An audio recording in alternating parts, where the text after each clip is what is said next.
Part 85. Alien Relic Hunter. Author, Enchenmi-san. Chapter 875. If you lose control. Layton just imagined it, and a cold sweat suddenly broke out on his forehead. Let's not talk about it for now. We are about to reach the destination coordinates. I estimate that Yagonactor will most likely plunge directly into the sea. Something with such a large volume and mass will definitely cause huge waves, Layton informed. Get rid of the garrison troops on the offshore floating platform and prepare them to resist the waves. Less than 2 seconds after Layton finished sending the message to the garrison on the platform, the bow of Yagonactor, which was originally flying horizontally, suddenly sank. The entire battleship violently rotated 90 degrees in the air and headed straight towards the sea below falls. I'll go. The Hound subconsciously grabbed the guardrail installed around the console, but the ground of the core power room did not become tilted due to the falling posture of the battleship. It was obviously similar to the suspended cockpit of a mecha design. Damn, this is exciting. Layton muttered, staring closely at the holographic image on the console. They thought that even if Yagonactor was about to enter the water, he would find an angle to cut into the water diagonally, and even if he wanted to land vertically, he would slow down. But no one expected that Yagonactor not only no braking was taken, but it rushed towards the water like a direct cannonball. Fortunately it was still far away from the coast, otherwise a large tsunami would have been inevitable. Quickly, let all the aircraft of the troops garrisoned on the floating platform on the sea take off, and keep at least an altitude of more than 3,000 meters, the remaining people immediately dive into the water. The depth must be more than 50 meters. Also, Yagonacan after Thor enters the water, a low-pressure area will inevitably be created at the stern of the ship, so those who dive to avoid the waves should be careful not to be sucked into the whirlpool, the Hound said quickly. It is actually very dangerous to dive into the water so close to Yagonactor's entry point, but there is nothing we can do about it. The survival rate of staying on the sea surface will only be lower than that of staying in the water. Not long after the news was sent out, the planes parked on the floating platform on the sea took off one after another, and the remaining people took a few speedboats and quickly headed in the opposite direction. Damn it, I asked them to hide under the water, not run away in the boat. The Hound punched his thigh with some annoyance. Are these guys crazy? No matter how fast the boat is, the waves can't be fast. They replied that they did not have that much diving equipment and that they had sent a request for assistance to the nearest cruise fleet. If the message could be received. Alas, it seems they can only ask for their own blessings. Looking at the sea that was getting closer, the Hound sighed. The sea water in Zonghai is highly toxic and contains high-intensity radiation. If you fall into the sea without wearing protective equipment, you will definitely die. If you escape by boat, you may still have a chance of survival. But just when Yagonactor was about to touch the sea surface, the battleship's energy shield suddenly opened to maximum power. A large amount of seawater boiled and then evaporated, and a large whirlpool suddenly appeared on the sea surface. Those who escaped the speedboat and offshore floating platform were directly involved in this whirlpool, and were instantly crushed to pieces. The Hound stomped on the floor hard, with a hint of unbearability in his eyes. As the seawater evaporated, Yagonactor's resistance suddenly became much smaller. He slid into the seawater very smoothly, and then quickly dived towards the depth of the seabed. We are still 2,400 meters away from the seabed. According to this momentum, we will crash directly into the city, and it is very likely to trigger a violent underwater earthquake, Layton said. Earthquakes are earthquakes. Isn't this the earthquake in the molten mine area caused by this thing? Anyway, there are no strongholds in the sea area anymore. People in the transfer stations in the coastal areas should also have taken refuge. Let it go. Hit it, the Hound said with a look of disdain. That's not right, Zwilligito suddenly interrupted at this time. What's wrong? The Hound turned his head, glanced at the sturdy Mongolian man, and asked. The undersea city that Kaylan arrived at was not the one on the seabed, Zwilligito said solemnly. He once mentioned that the city was built on a raised sea platform, not on a flat seabed. Moreover, if it were this undersea city, the deep diving suit Kaylan wore at that time could not withstand the huge water pressure at a depth of 3,000 meters. The hound slapped his forehead and cursed in a low voice. How could I forget such an important thing? In other words, this is new ruins that we have never explored before, as Zwilligito continued. Although the energy shield had been closed, Yagonactor's diving speed was still very fast. It only took less than 30 minutes to reach a depth of 300 meters from the seabed. Yagonactor stopped at this depth, suspended quietly in the deep sea, like a sleeping giant beast. There is no lighting equipment on the outside of Yagonactor, and nothing can be seen in the pitch black on the surveillance screen, but the panoramic scanning equipment displays the shape of the seabed on another screen in the form of 3D modeling. The entire seabed is very flat. The remains of an oval city with an area roughly equivalent to 2 East 9th districts are centered on a pyramid-shaped building in the center and spread out to all sides. Several people in the core power room almost immediately focused their attention on the pyramid-shaped building. It is indeed not the undersea city that Kaylan has visited, Hound murmured. He never mentioned that there is a pyramid in the center of the undersea city, and the stone pillars he described can be seen everywhere. There are no statues here at all. The sonar accuracy of the Pioneer icebreaker is completely incomparable with that of Yagonakota's scanning equipment. The former can only scan a suspected ruin of a city on the seabed, while Yagonakota's scan the device can even accurately outline the outline of each building. What do you think this pyramid is used for? Layton asked. The term pyramid comes from the tombs of the ancient Egyptian pharaohs and the temples used by the Mayans to worship in the Old Era. It also symbolizes some mysterious cosmic energy, Zofia Soma continued, but before the Alpha civilization there is currently no conclusion in the academic community about what the Chinese symbol means. Are there pyramid-shaped buildings in the ruins of Alpha civilization? Chi Hanfan, who had been standing in the corner and said nothing the whole time, said, I don't know much about ruins. I think you should be considered experts in this area. Bar. I don't dare to be an expert, but I have read general information about famous ruins, even if I have never been there. Hound's tone was very serious, as if he had changed. There are pyramid-shaped buildings in the ruins. But not many, and most of them don't have any specific meaning or use. Old dog, do you still remember the ruins we explored when we first teamed up? Layton's tone suddenly became a little weird. Of course I remember the A-087 ruins Glacier Fissure, but after its twin ruins bottomless sinkhole was exposed, the ruins had completely collapsed into the abyss. Even if there was anything else in there, the things have not been excavated and are now buried deep underground. Do you still remember the missing pilot's body?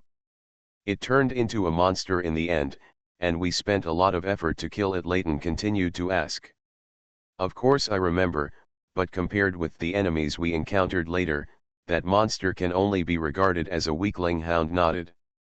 The key is not the monster, but the sarcophagus that the monster crawled out of. It was placed on a high platform shaped like a pyramid, Layton said. You want to say that this pyramid-shaped building is the tomb of the Alpha people? Just like those pharaohs in ancient Egypt, the Hound frowned. Building the tomb in the center of the city, although it always makes me feel uncomfortable, it's an indescribable weird feeling, but when I think about it, this is the Alpha civilization, not the people on Earth, and all the unreasonable things seem to make sense. No, that's not what I meant. Who knew that? Layton shook his head. I think this is a temple, or an altar. Why? Hound wondered. Do you think that the resurrected pilot's body was actually a sacrifice placed on the altar? At that time, we all regarded the stone cabinet as a coffin, and the pilot's body crawling out of it later reinforced our first impression, but thinking about it now, maybe we were a little preconceived. That stone cabinet was maybe the original purpose was not to store corpses, but it was just too suitable for its size.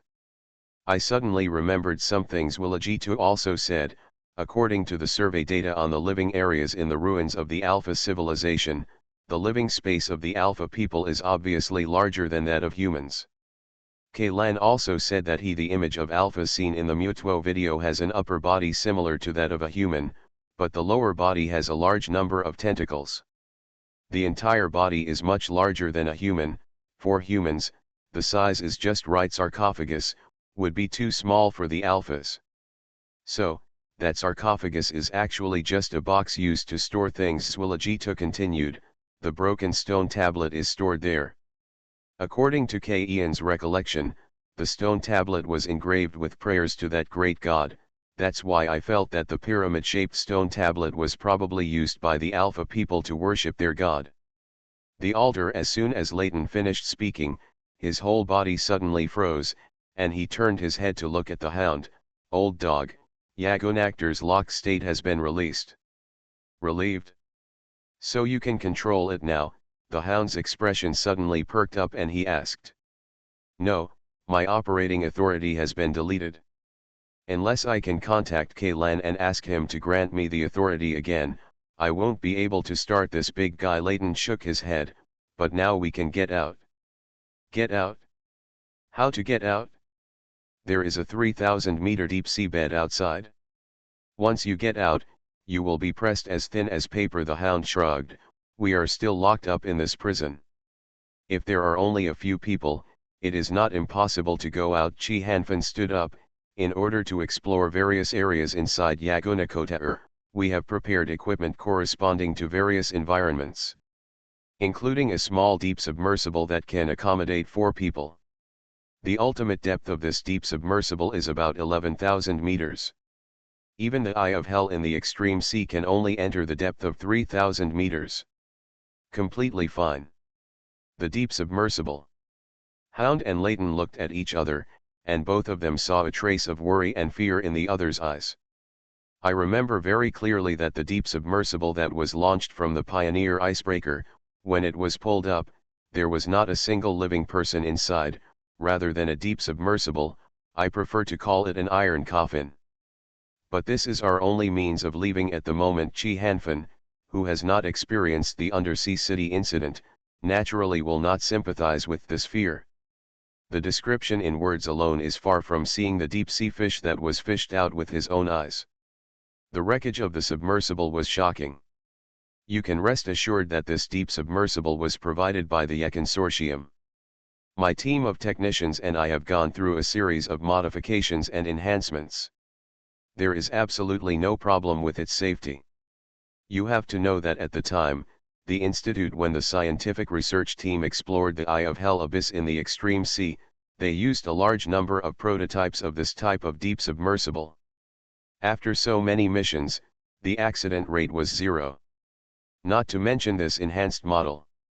No, it's not that we can't believe in the performance of the deep submersible. Hound waved his hand. Oh, let's not talk about this anymore. No matter how high the risk is, we can only bite the bullet and go ahead. He knew very well that if he continued to hesitate, the situation would hardly turn around. Although the closed transmission channel was opened again, the situation they were trapped in remained unchanged. It was just that the 4 walls of the cage were made of Yagonactor. The hull of the ship turned into hundreds of millions of tons of seawater. There are nearly 80,000 people inside Yagonactor, and the remaining food cannot last long at all. The hound did not dare to think about what people would do when they were extremely hungry. Leighton, you and the eldest lady will stay behind at Yagonacota, in case you can get in touch with Kaylan. Of the 4 places for the deep submersible, Zwilajito, I, plus Lao Chi, there is only one place left. I'm willing to go. The young man named Chi Xiao, a reserve hunter of the God hunting group, volunteered and raised his hand. Go to hell. If something happens to your kid, your father will never let me go. Hound raised his hand and gave him a violent shudder. I just contacted Ghost Owl, and he said he is willing to participate. Zwilajito said, in terms of experience, he is better than the rest of us. That's right, Ghost Owl is also a well-known character in the hunter rankings. It's better to take him with you than a young boy. Hound nodded. I was worried at first that he would not be willing to take risks. Everyone is a grasshopper on a rope now. Even if I try to protect myself wisely, I can't. A cargo air cushion vehicle with the logo of the logistics department made a beautiful tail drift and stopped in front of everyone. The heavily armed ghost the owl jumped out of the cab. He happened to be assisting the logistics personnel of the God Hunting Group in transporting and distributing supplies.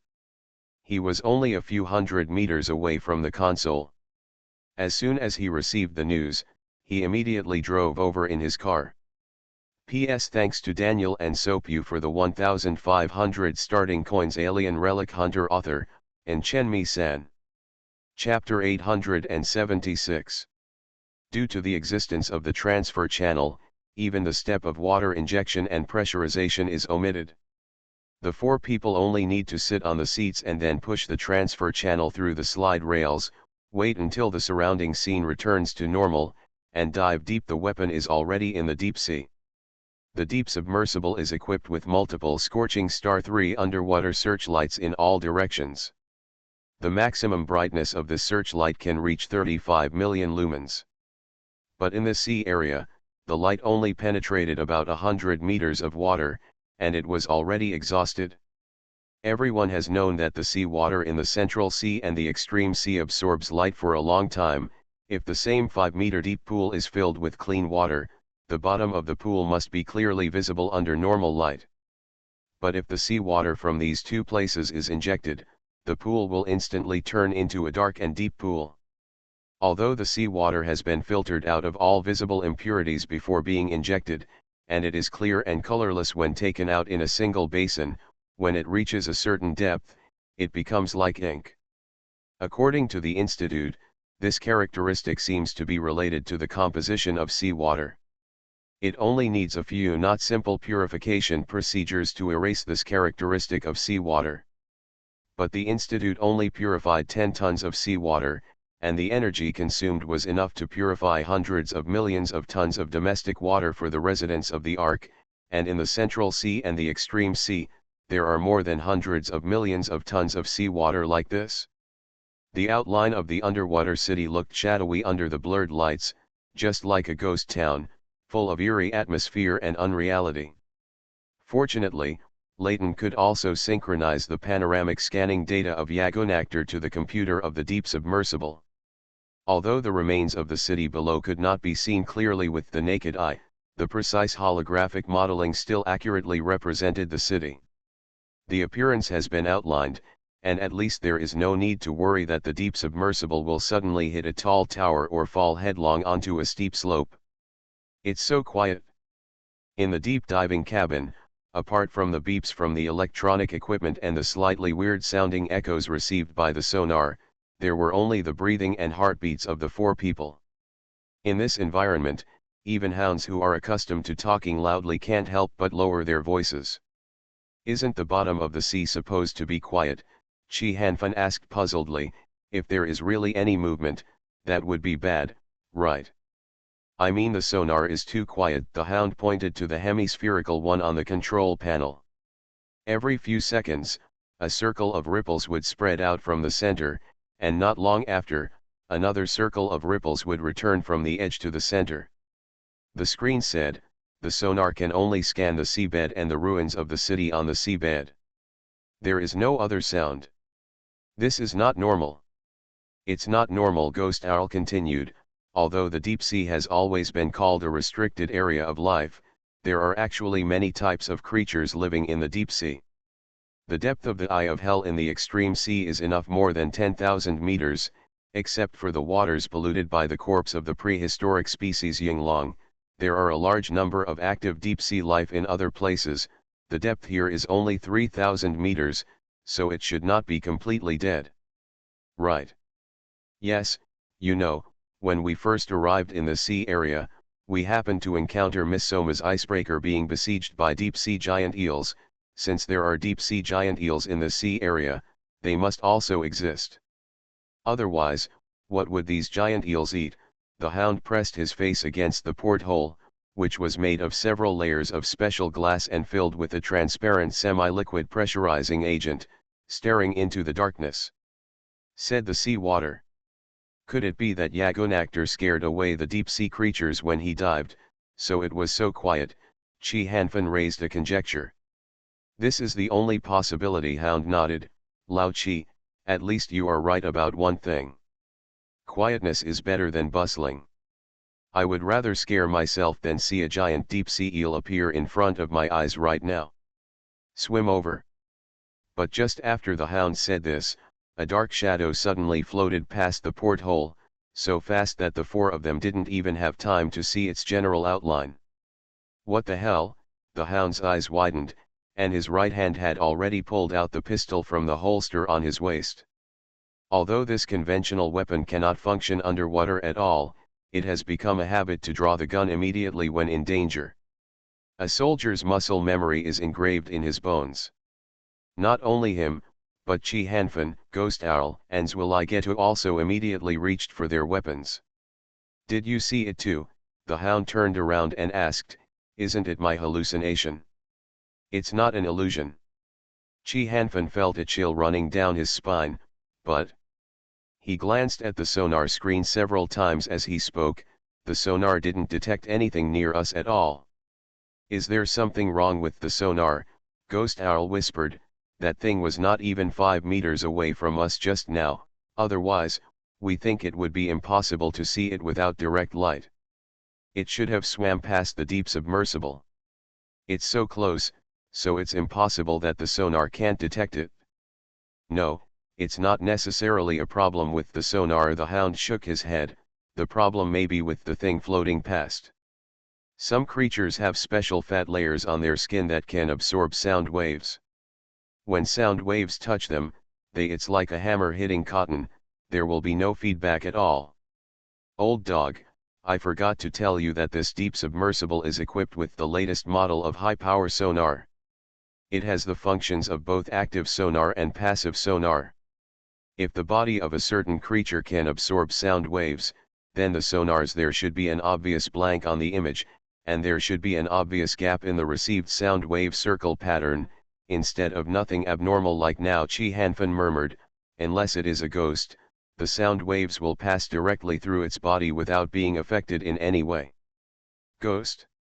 Lao Chi, aren't you an atheist? Why have you started to believe in this kind of thing? Hound muttered. I'm just making an analogy.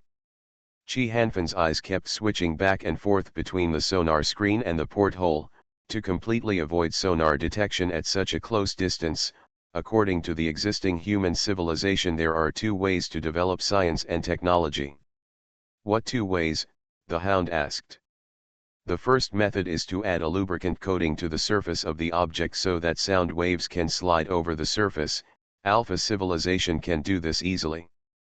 Their optical camouflage device uses this principle. By refracting light, the things that need to be hidden will be hidden in the dead spot formed by the refraction, and will naturally not appear in the visible light field of view. Sound waves and light are both waves in the same way, so naturally this method can be used. The technical difficulty of becoming invisible in front of sonar is even lower than that of optical camouflage. Chi Hanfan explained to the other 3 people in a low voice but quickly. The other way is to simulate and absorb the sonar. After analyzing the sound waves emitted, the echo sound waves under normal conditions are simulated to deceive the sonar. This method of camouflage is more complicated than the first method, but it is actually more difficult to implement. It should be lower. In my impression, before I retired, this technology had already been installed on some experimental vehicles, but because there were too few occasions where it could be used, few people knew about it. Chi Hanfan swallowed and continued, but no matter what kind of technology it is, if you want to improve the success rate of camouflage, it is inextricably linked to the distance. The farther the distance, the harder it is to be discovered, and with the kind of distance just now, no matter what kind of technology, it is impossible to hide it perfectly. I just checked the sonar records again, and I didn't receive any abnormal feedback sound waves. Jolagito said, all the scan results are exactly the same as the results predicted by the computer. The meaning of this sentence couldn't be more obvious. According to the sonar detection, there is nothing in this water except the undersea city directly below and Yagonactor suspended in the sea not far away. Otherwise, as long as there is any abnormality in the sound wave, even if it is only 1/10,000th of a deviation from the predicted result, the computer will immediately issue a reminder. However, from the time the four people glimpsed the dark shadow until now, the sonar did not sound the alarm. If the portholes were closed, no one would know that something had just swam past the deep submersible. The Hound took a deep breath, raised his hand to wipe away the beads of sweat from his forehead, and said to Chi Hanfan, "Contact Leighton immediately and ask him if Yagonactor's panoramic scan captured anything. Something unusual. I asked just now." Leighton said that he didn't see anything in the panoramic scan. Chi Hanfan said immediately, "He was staring at us the whole time. There was nothing around the deep submersible except sea water." "Did you really see a ghost?" The Hound clung to the back of the seat behind him, as if this could provide him with a sense of comfort. His eyes kept glancing at the porthole on one side. He wanted to die. He stared out the window, not missing the slightest movement, but he was also afraid that he would really see something. He wanted to see it but didn't dare to see it. The conflicting emotions were fighting crazily in his heart, making him feel that the skin all over his body was gone. It seemed to start to itch and sting. Could it be an hallucination? Ghost Owl whispered, "In some ruins, affected hunters will have group hallucinations. Is it possible that the black shadow just now was the hallucination of the four of us? If in the water, if there really is something, the sonar on the deep submersible can't detect it, so with Yagonactor's technological level, it's impossible that it can't be discovered, right? I would rather it be an illusion." The Hound kept taking deep breaths to control his soaring heart rate. "At least, hallucinations are not fatal, at least most of the time they are not fatal." "Then what should I do now?" Chi Hanfan asked. "Do I want to continue searching for that black shadow just now?" "Don't worry about it. Let's not talk about whether it's an illusion or not. Even if there is something in the water, it was so close to us and didn't do anything to us, then we just pretend we didn't see anything and keep doing whatever we need to do." The Hound said, "Dive down and go to the city."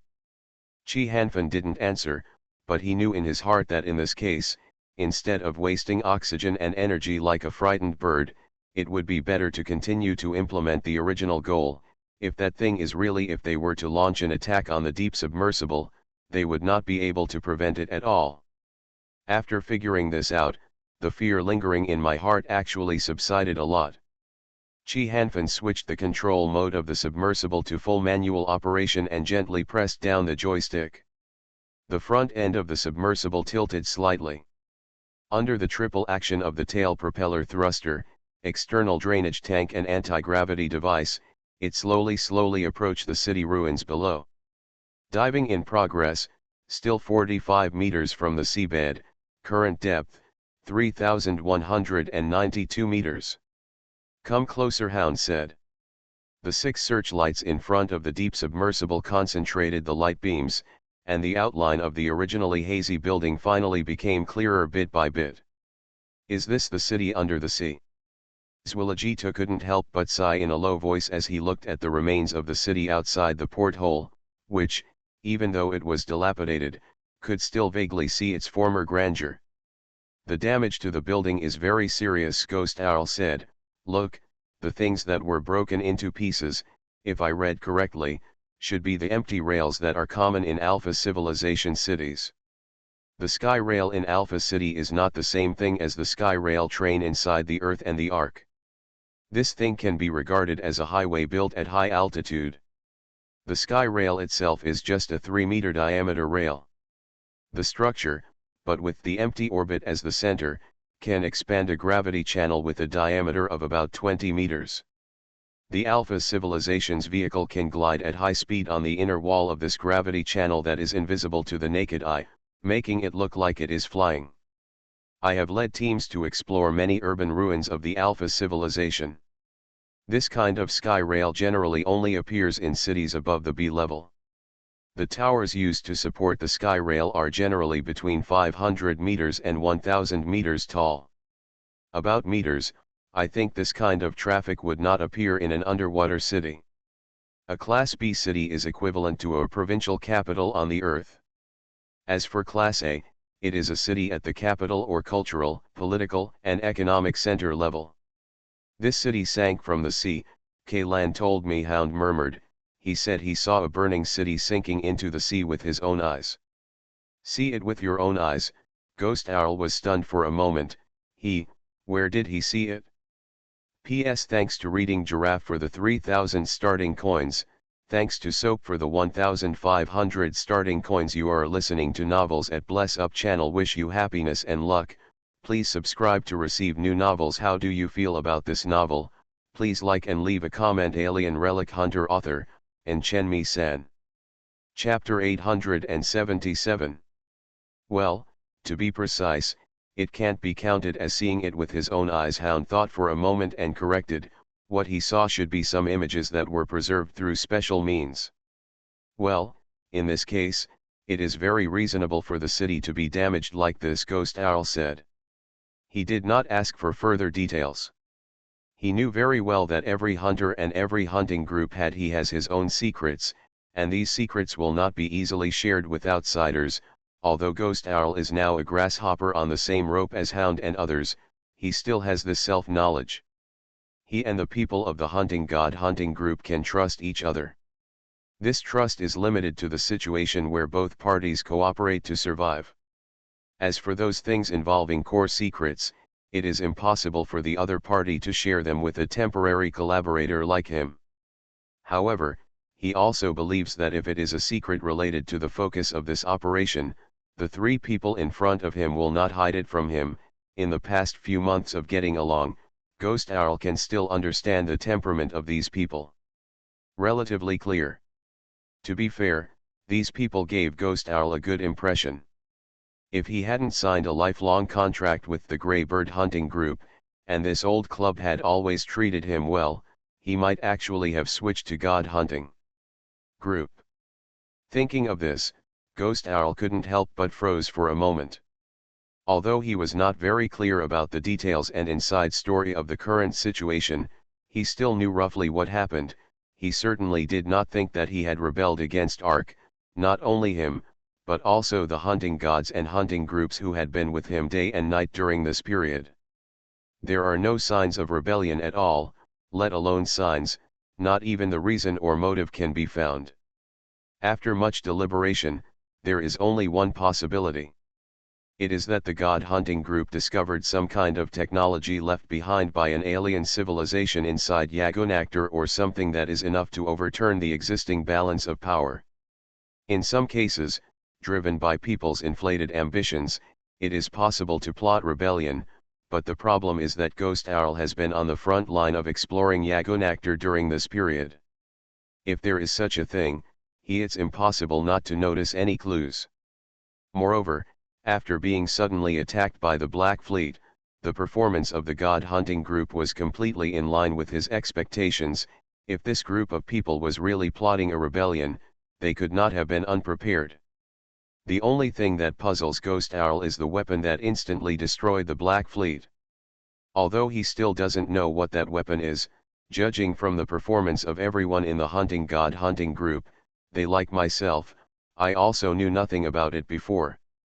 The one who is most likely to have a problem is Kaylan, the leader of the god hunting group and the nominal captain of Yagonactor, who has disappeared for some time. If he was the one who attempted to rebel, then would he, and the other members of the hunting god hunting group, be considered abandoned sons who were sacrificed? Can he still return to the Ark alive, and return home? Just when the Ghost Owl was thinking wildly, the deep submersible trembled slightly and stopped. A tilted tower was less than 3 meters away from the porthole. Under the control of Chi Hanfan, 2 mechanical arms reached out from the bottom of the deep submersible and adsorbed on the surface of the tower. With the assistance of these 2 robotic arms, the deep submersible slowly climbed down like a robot. Do you feel that the ruins of the city, although they are ruins, are very clean? Chi Hanfan said while looking at the images from the camera at the end of the robotic arm. Well, it is indeed very clean, the Hound nodded. Generally speaking, within a few years, a layer of something like rotten cotton will appear on the surface of a ship or building that sinks to the bottom of the sea. The scientific name of this layer is it's called biofilm. Many people think that biofilms are mainly composed of aquatic plants, corals, or barnacles, but in fact, these organisms can only be regarded as latecomers to move in with their bags. At the beginning, these prefabricated structures were environmental modification is actually bacteria. Even in the deep sea, there are many microorganisms that can live in extreme environments, and for those bacteria that feed on metals or minerals, a ship or a house that sinks to the bottom of the sea is absolutely useless. It can be regarded as a delicious meal that can satisfy tens of thousands of generations of descendants. These bacteria can corrode metal and concrete, forming a layer of rust clothing on their surfaces. As time goes by, this layer of rust clothing accumulates thicker and thicker, gradually turning into a mini but complex ecosystem. Circles, all kinds of marine life will be attracted. At this stage, sunken ships or sunken buildings have another name, artificial reefs. But in this underwater city, this phenomenon is completely invisible. The metal and concrete parts of the building do show signs of corrosion and oxidation by seawater, but this is just a very normal chemical change, and no microorganisms are involved in this change process. Are there no microorganisms in this water? Chi Hanfan said in disbelief. The true forbidden area of life, task. The hound smacked his lips and whispered, a land of death. The deep submersible climbed nearly 100 meters down the tower and finally landed on the street.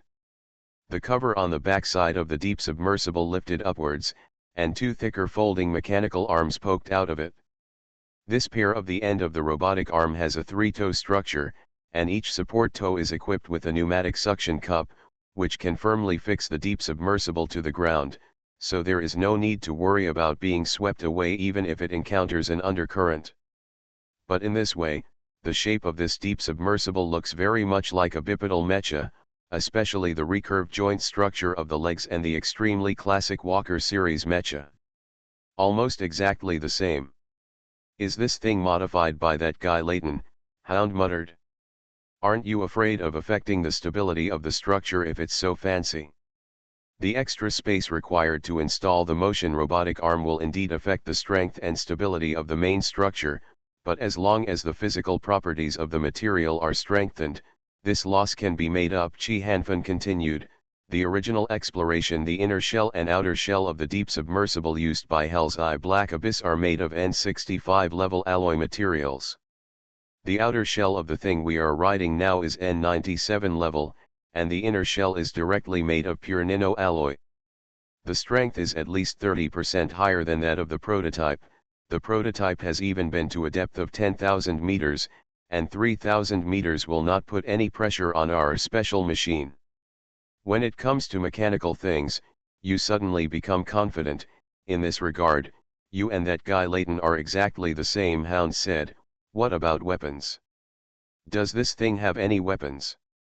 The biggest fear comes from the lack of firepower, although the Hound also knows that it is difficult for conventional weapons to achieve attack effect on those weird monsters, but compared to wandering around the ruins unarmed, it is better to hold a gun. Makes you feel a little more at ease. The melee weapon is equipped with 4-round nano-alloy saw blades and a dragon gun that uses crystal energy bombs as the driving mechanism. Chi Hanfan said, opening the weapon control panel on the side of the console. Remote. There is only one type of weapon, 12 Tusk Type 4 torpedoes, each with a crystal energy bomb warhead. A hidden high-pressure liquid tank is added to the prefabricated fragments, which is filled with active cells of flesh-eating worms. Once the target is hit, the culture medium containing active cells will be directly injected into the target's body tissue, and even mutants cannot withstand this dose. Although the heretical sect has been destroyed and the remaining small fish and shrimps have been basically wiped out, considering that K-Lan once encountered an attack by the erosion seeds on an unknown desert island, the equipment headed by Chi Hanfan and Lighten the R/U0026D team still regards monsters like erosion seeds as the primary imaginary enemy. Is there only 12 shots? Ghost Owl asked. Limited by space, we can only carry 12 rounds. Chi Hanfan nodded, but don't underestimate the power of this thing. One round used to attack ships can sink an old era ship with one round. Iowa-class battleship. Sink a battleship with one shot. Do you mean when it hits the ammunition depot or engine room? Hound's eyebrows raised. Although he was not very interested in these things, he didn't know about the Iowa class in the old era. The battleship is probably a battleship of some caliber, but since it can be called a battleship, its defense power will definitely not be that low. Judging from the image on the weapon control panel, this Tusk 4 torpedo is about the size of an adult's arm. It is a bit whimsical to think about using this thing to sink a battleship.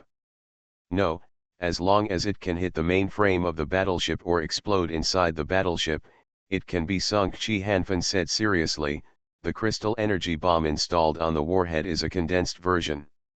The concentrated energy crystal is a new type of energy crystal artificially simulated by the research team of the YIP consortium after analyzing the structure of the pure energy crystal obtained from Leviathan's body. However, this concentrated crystal has the fatal problem is instability. It cannot output the energy stored inside in a stable manner. If it is used as an ordinary energy crystal, the violent energy flow will instantly destroy the internal structure of the converter and even cause an explosion. The research team has spent a lot of time trying to solve this problem, and because of this, except for the experimental concentrated version of crystal energy bombs, this concentrated crystal has not been used in any fields of practical application. Hiss, you actually put this thing into a torpedo? Is this thing stable? If it explodes, we shouldn't even have any residue left, right? Hound took a breath of cold air. It's not very stable, but it's not as dangerous as you think. The crystal energy bomb is not nitroglycerin. Besides, the warhead of the warhead is in a suspended state, and ordinary collisions cannot detonate the bomb. Chi Hanfeng said. If the situation really reaches the point where the torpedo will be exploded, then I estimate that our deep submersible will no longer have any airtightness at all. By then, we will all be directly exposed to 3,000 under the heavy pressure of meters deep water. It makes no difference whether the torpedo explodes or not at this time. That's best. The Hound just breathed a sigh of relief, and suddenly his whole body straightened up on his seat as if he had been electrocuted. Not only him, but Zwilligitu and Ghost Owl also had similar reactions. The ghost-like black shadow just now was hovering about 10 meters directly behind the deep submersible. This is something similar to seaweed, or, in other words, like a large ball of tangled hair. If Kaylan were here, he would definitely feel that this thing is similar to a novel he has read before. The monster called Forbidden Woman is very similar. But unlike the Forbidden Woman, this ball of hair is not made of solid material. When those slender hair strands swing with the water flow, there will be a kind of ink at the end that spreads out after being dropped into the clear water. The way it comes, those so-called hair strands are actually made of a liquid substance. Although no visual organs could be seen on this monster, the 4 people in the deep submersible still felt that their eyes were firmly locked on them through the portholes. This feeling was like being targeted as prey. The instinct in my heart is screaming crazily, telling myself to escape from this place quickly. This thing, when did it follow us? The Hound's facial muscles twitched unnaturally. His hand just grabbed the armrest on one side of the seat with such strength that the protruding joints turned white. I don't know, as if he was worried about being noticed by the thing. Chi Hanfan shook his head so small that it could be ignored. He glanced at the sonar screen with the corner of his eye. The sonar didn't scan anything. Even now, the sonar is telling me, there's nothing there. This thing seems to be liquid, Zwilligitu whispered. Please pay attention to the edge of its body. The boundary between it and the sea water is very blurry. I didn't expect you, Mr. Mongolian, to be so observant. I don't usually notice it. The Hound's body froze in place, and it also didn't dare to make any big movements. But the question is its body solid or not? Liquid? What's the difference? There is still a difference.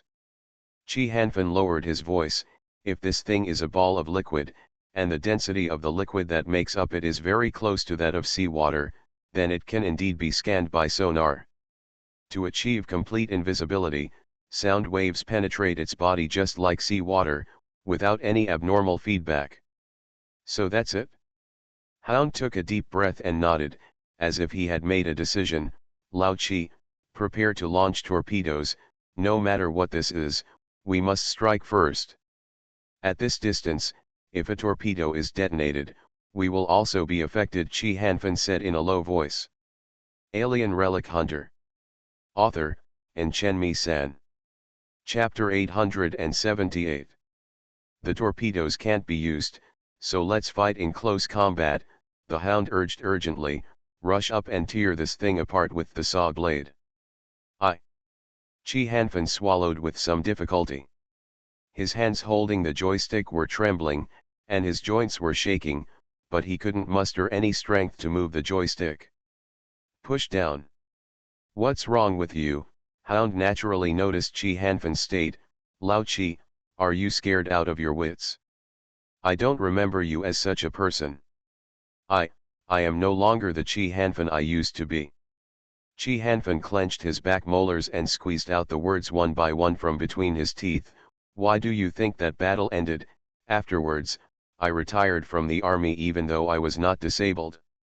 Why? Because I discovered that, since then, my hands have been shaking when I hold the joystick of the machine. I may be able to barely control the mecha, but to control the mecha to fight, I can't do it. Arrived, Chi Hanfan said intermittently. Lao Chi, you should know very well that this is just a mental disorder. There is nothing wrong with your hands at all. The Hound glanced at the hair from the corner of his eye. The other party was still floating in place, keeping up with the deep submersible. A distance of about 10 meters. I know it's a mental illness. I've also seen a doctor, but it didn't work. Chi Hanfan shook his head. Lao Chi, this is just a deep submersible, not a mecha. You just need to control it to turn around, then rush over and shoot the dragon gun at that thing. It's very simple. Hound tried. Persuaded. No. My hands don't obey me at all. Chi Hanfan glanced at his hands and arms. The amplitude and frequency of the tremors were increasing, and even his shoulders began to shake. I'll do it. Zhou Lejitu, who was sitting on the same side as Chi Hanfan, nodded to the Hound, reached out and grabbed the joystick. Lao Chi, you just need to tell me how to drive it. This joystick controls the propeller. Press and hold the third button from the top while pressing the joystick down to complete the turn. Then release the third button and replace it with the first button. It can make the deep submersible accelerate forward. As for the dragon gun, the firing command is on the control panel, Chi Hanfan said quickly while breathing rapidly. Okay, I understand. Zwilajitu pulled and pushed the joystick, and the three propeller blades at the tail of the deep submersible suddenly rotated. With the compressed air sprayed from the side of the body, the entire deep submersible, he completed a tail turn and turned around on the spot, facing the thing that looked like a mess of hair. The mechanical feet used to fix the deep submersible kicked hard on the street. With the huge thrust generated by the tail thruster, the deep submersible rushed forward at a speed of about 3 meters per second. At this water pressure in a dense environment, this speed is already quite fast, not to mention the dragon shooting gun that shot out from the belly of the deep submersible with a muffled sound. The crystal energy bomb exploded in the barrel gave the dragon gun a huge kinetic energy. It was covered with barbs and metal spines, and even the chitinous carapace of the thunder beast could be easily penetrated. But that thing was faster. The moment the dragon gun came out, it swung behind the deep submersible. This kind of speed and flexibility made it seem as if the resistance of the sea water was completely insignificant to it. Existence is the same. Chi Hanfan couldn't help but think of an old-era science fiction novel, 20,000 Leagues Under the Sea, that he had read. At the beginning of the novel, the Nautilus submarine, which was regarded as a monster by people, also circled around the warships that came to hunt it. Although this novel can no longer be regarded as a science fiction work in this era, the gap between the deep submersible and the monster in front of him still makes Chi Hanfen feel as if he has returned to the 19th century. On the deck of the steamer, I watched in horror as the black shadow in the water circled the ship at an incredible speed. Too fast. That thing is too fast, Zwilligitu exclaimed, we can't even touch it in close combat. Launch torpedoes, Hound roared, I can't care less, just use a saturation attack to cover the entire water area. No matter how fast it is, it can't be faster than the shockwave transmitted in the water, right? Then what should we do? Zwilligitu asked. If the torpedo explodes at this distance, the deep submersible will not be spared. We will all die. Set the torpedo fuse in advance. Launch it far away, control the detonation distance, and control the boundary of the explosion's impact range between the monster and us, Hound said and turned his attention to Chi Hanfen. Lao Chi, you can do this, are you here? Try it. Chi Hanfen bit his lower lip hard, and the unique coppery smell of blood suddenly filled his entire mouth, but this also suppressed the fear that was swelling in his heart for a while. Many. He took a deep breath, pulled the touchpad in front of him, and tapped on it quickly with his fingers. Zwilligitu, pay attention to that thing and keep a relative distance of more than 10 meters from it at all times. At this critical moment, Hound gave full play to the qualities of a battle-experienced front-line commander, although the heart rate has soared to 180, but the brain has become more alert than ever. Lao Chi, how long will it take?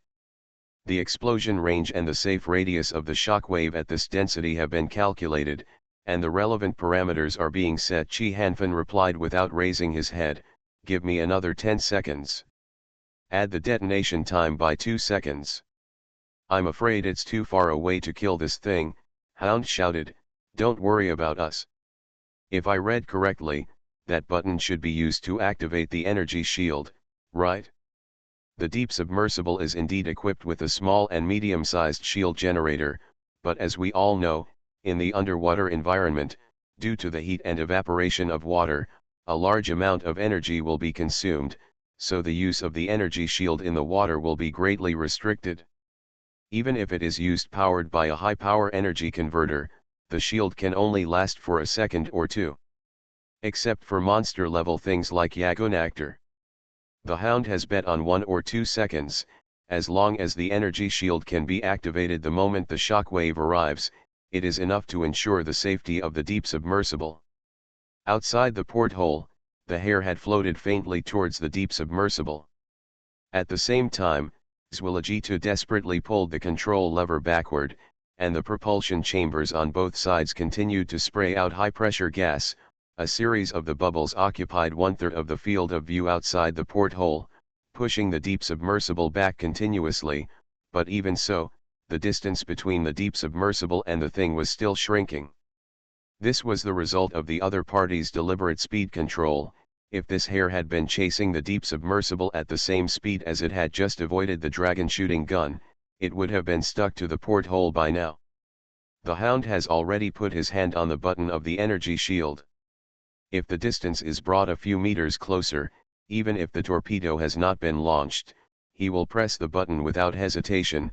Even if the energy shield cannot burn this thing, then it's better than doing nothing. Okay, Chi Hanfen suddenly raised his head, you can launch at any time. Fire now, the Hound said without thinking. Launch all torpedoes number 1 to no 4.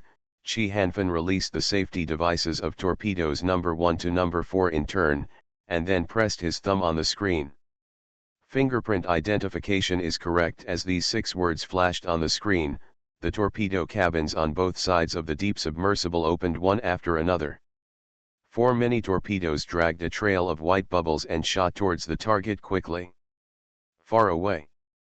After the torpedo was discharged, a series of rapidly beating countdowns appeared on the screen of the control panel, but before the countdown reached 0, 4 vague fire lights lit up in the dark waters in the distance. This countdown refers to the time it takes for the shockwave to reach our location. In order to calculate this, it took a few extra seconds, Chi Hanfen said. There are still 6 seconds left in the countdown, but the hare is less than 3 meters away from the deep submersible, so that the robotic arm at the front of the deep submersible can reach it when it is extended. It's a pity that these two robotic arms there are no weapons installed on it, so if you reach out rashly, you will only get entangled by the opponent. We don't have time to wait for the shock wave to come over. If we wait another second, this guy will catch us. The Hound took a deep breath and directly pressed the button of the energy shield. A layer of radiant light curtain immediately enveloped the entire deep submersible, and the seawater in contact with this layer of light curtain immediately boiled, and a large amount of white water vapor blocked all sight, and the sound in the ears was the shrill alarm that the shield generator was overheating. The Hound's hand on the button has not been released. If he releases it now, when the shock wave arrives here, the four of them will have no chance of survival. Instead of just waiting for death, it is better to take a gamble that the shield generator can perform exceptionally well. Hold in this environment for 6 seconds. The power of the shield generator is overloaded by 27%. The core module temperature is 1900 degrees. The protective shell has melted, Chi Hanfan said urgently. The shield generator may explode at any time. In fact, he didn't need to say that. The other three people also knew about the situation of the shield generator. With the protective shell melted, the temperature inside the submersible had risen to nearly 80 degrees Celsius, and the power of the cooling device was turned to the maximum. To no avail. Please, hold on for 2 more seconds. The Hound glanced at the countdown on the screen, and there were only 2 seconds left. The seat under my butt was so hot that I couldn't even sit on it. The air I breathed into my body made my nose and respiratory tract painful. The hairs on the back of my hands and arms curled up, exuding bursts of burning smell. There were constant dull explosions coming from the cabin where the shield generator was placed. The screen used to detect the shield generator in front of Chi Hanfan had turned into a snowflake shape, which meant that all the equipment installed in that cabin, the monitoring devices, were all scrapped at this time. The last second, the Hound roared at the top of his lungs. The seawater swept over with a huge force, and the deep submersible, which had no time to be fixed with the mechanical arm, was lifted out. It rolled dozens of times and finally stopped after crashing into the wreckage of a building. Hiss. The thrown-down Hound held onto a flat surface that didn't know whether it was the bottom or the top, and barely straightened up his upper body. His vision was filled with blood, as if he had just smashed his head during the rolling process, and blood was flowing out. It covered most of his face. He subconsciously stretched out his hand to wipe the blood on his face, but as soon as his palm touched his face, he screamed out in severe pain. In addition to the bruise on his forehead, he also had several blisters on his face. The high temperature inside his body was burned hard, and when he wiped it with his hand, it was all broken. The thick blood flowed down the curvature of his cheek, making him look particularly horrifying. The conditions of the other people were not much better. Chi Hanfan and Zholajitu were also covered with injuries, including bruises, scrapes, and burns. Ghost Owl was even more unlucky. When he rolled, he tightly grasped the ring on the outside of the armrest regardless of how hot his hands were. As a result, 4 of the 5 fingers on his left hand were bent at a weird angle toward the back of his hand, and the roots of his fingers were a bloody mess. It hurt so much Chi Hanfan rubbed his waist vigorously and reached out to fumble for the medical insurance stuffed in the locker. Zholajitu immediately looked out the porthole. The searchlights were all broken, and it was so dark outside the portholes that nothing could be seen. "Are you okay?" the Hound glanced at the Ghost Owl and asked. The latter was currently grabbing the wrist of his injured hand with his other hand, clenching his teeth. His face turned pale, and his chest was heaving violently. Although the Ghost Owl did not scream, the pain was just thought. Just thinking about it is enough to send chills down your spine. I'm fine, it's just a fracture." Ghost Owl reluctantly squeezed out these few words through his teeth. He didn't even scream. "He's a man." The Hound nodded to him with a wry smile. "Wait a moment, I'll give you a shot right away." Get a shot is a slang in the army. This shot generally refers to morphine or similar analgesics and sedatives. No matter how serious the injury is, how likely it is to survive, the wounded will be rescued as soon as possible. After that, his comrades would choose to give him a shot. Only those who have been injured on the battlefield can experience the wonderful feeling of the unbearable pain gradually disappearing as the medicine gradually takes effect. Chi Hanfen finally pulled out the medical bag from the somewhat deformed locker. The hound kept his promise and ignored his injury for the first time. Instead, he found a painkiller and inserted it into the ghost owl's head. On the shoulders. With the injection of medicinal liquid, Ghost Owl's tense expression finally eased. "Is that thing still outside?" He turned his head, glanced out the window, and asked. Alien Relic Hunter. Author, Chen San. Chapter 879. I don't know. Zwilligito shook his head. The searchlights are broken, and the detection equipment is also damaged in various ways. But even if it is not damaged, these equipments cannot detect the whereabouts of that thing. Don't worry about that thing for now, it's best if it's dead. If it's still alive, there's nothing we can do with it, hiss. The hound said while grinning and applying ointment to the burned area on his face. The reason affected the wound, and he sucked in several breaths of cold air. Chi Hanfen's injuries were the least serious, with only a few scratches and bruises, plus a little soft tissue contusion on his right wrist. Because he was sitting near the air conditioning outlet of the temperature control equipment, he became one of the four. The only one without burns. While the other three were dealing with the injuries, Chi Hanfen checked the deep submersible inside and out, and then shook his head at the hound. Good news or bad news, which one do you want to hear first? Haha, this scene, this line. Why do I have a similar feeling of déjà vu? Hiss. The hound grinned reluctantly, and then let out another painful hiss sound. When we first met Kaylan, the plane crashed in the glacier ruins. When he woke up, this was the first thing you asked him. Zwilligito showed a somewhat ugly smile, which was quite a bit of amusement. Means. Feng Shui has changed, and now I am the one who makes the choice. Hound waved his hand. There is a saying on the internet, only children make choices. We are adults, we want them all. Let's just say it together. Come on, save time. The good news is that the ceiling of the deep submersible is well maintained, and our lives will not be in danger for the time being. Chi Hanfen sighed, and then said, the bad news is that the deep submersible's power module, including the thruster and robotic arm, inside, everything was scrapped, and we completely lost our ability to move. Hound, Zwilligito, and Ghost Owl looked at each other. Compared with this bad news, this good news was simply not worth mentioning. If the deep submersible had lost its seal, the four of them would have been crushed by now. The good news was the same as the bad news, but the bad news was a bit uncomfortable. If this is a car and the engine fails, at least they can choose to abandon the car and walk. If this is a plane and the fuel tank leaks or the propeller stalls, at least they can choose to parachute to escape, even if it is 10,000 meters away. You can also fall to the ground safely from high altitudes, but this is a bathyscaphe, or a bathyscaphe located on the seabed at a depth of 3,000 meters.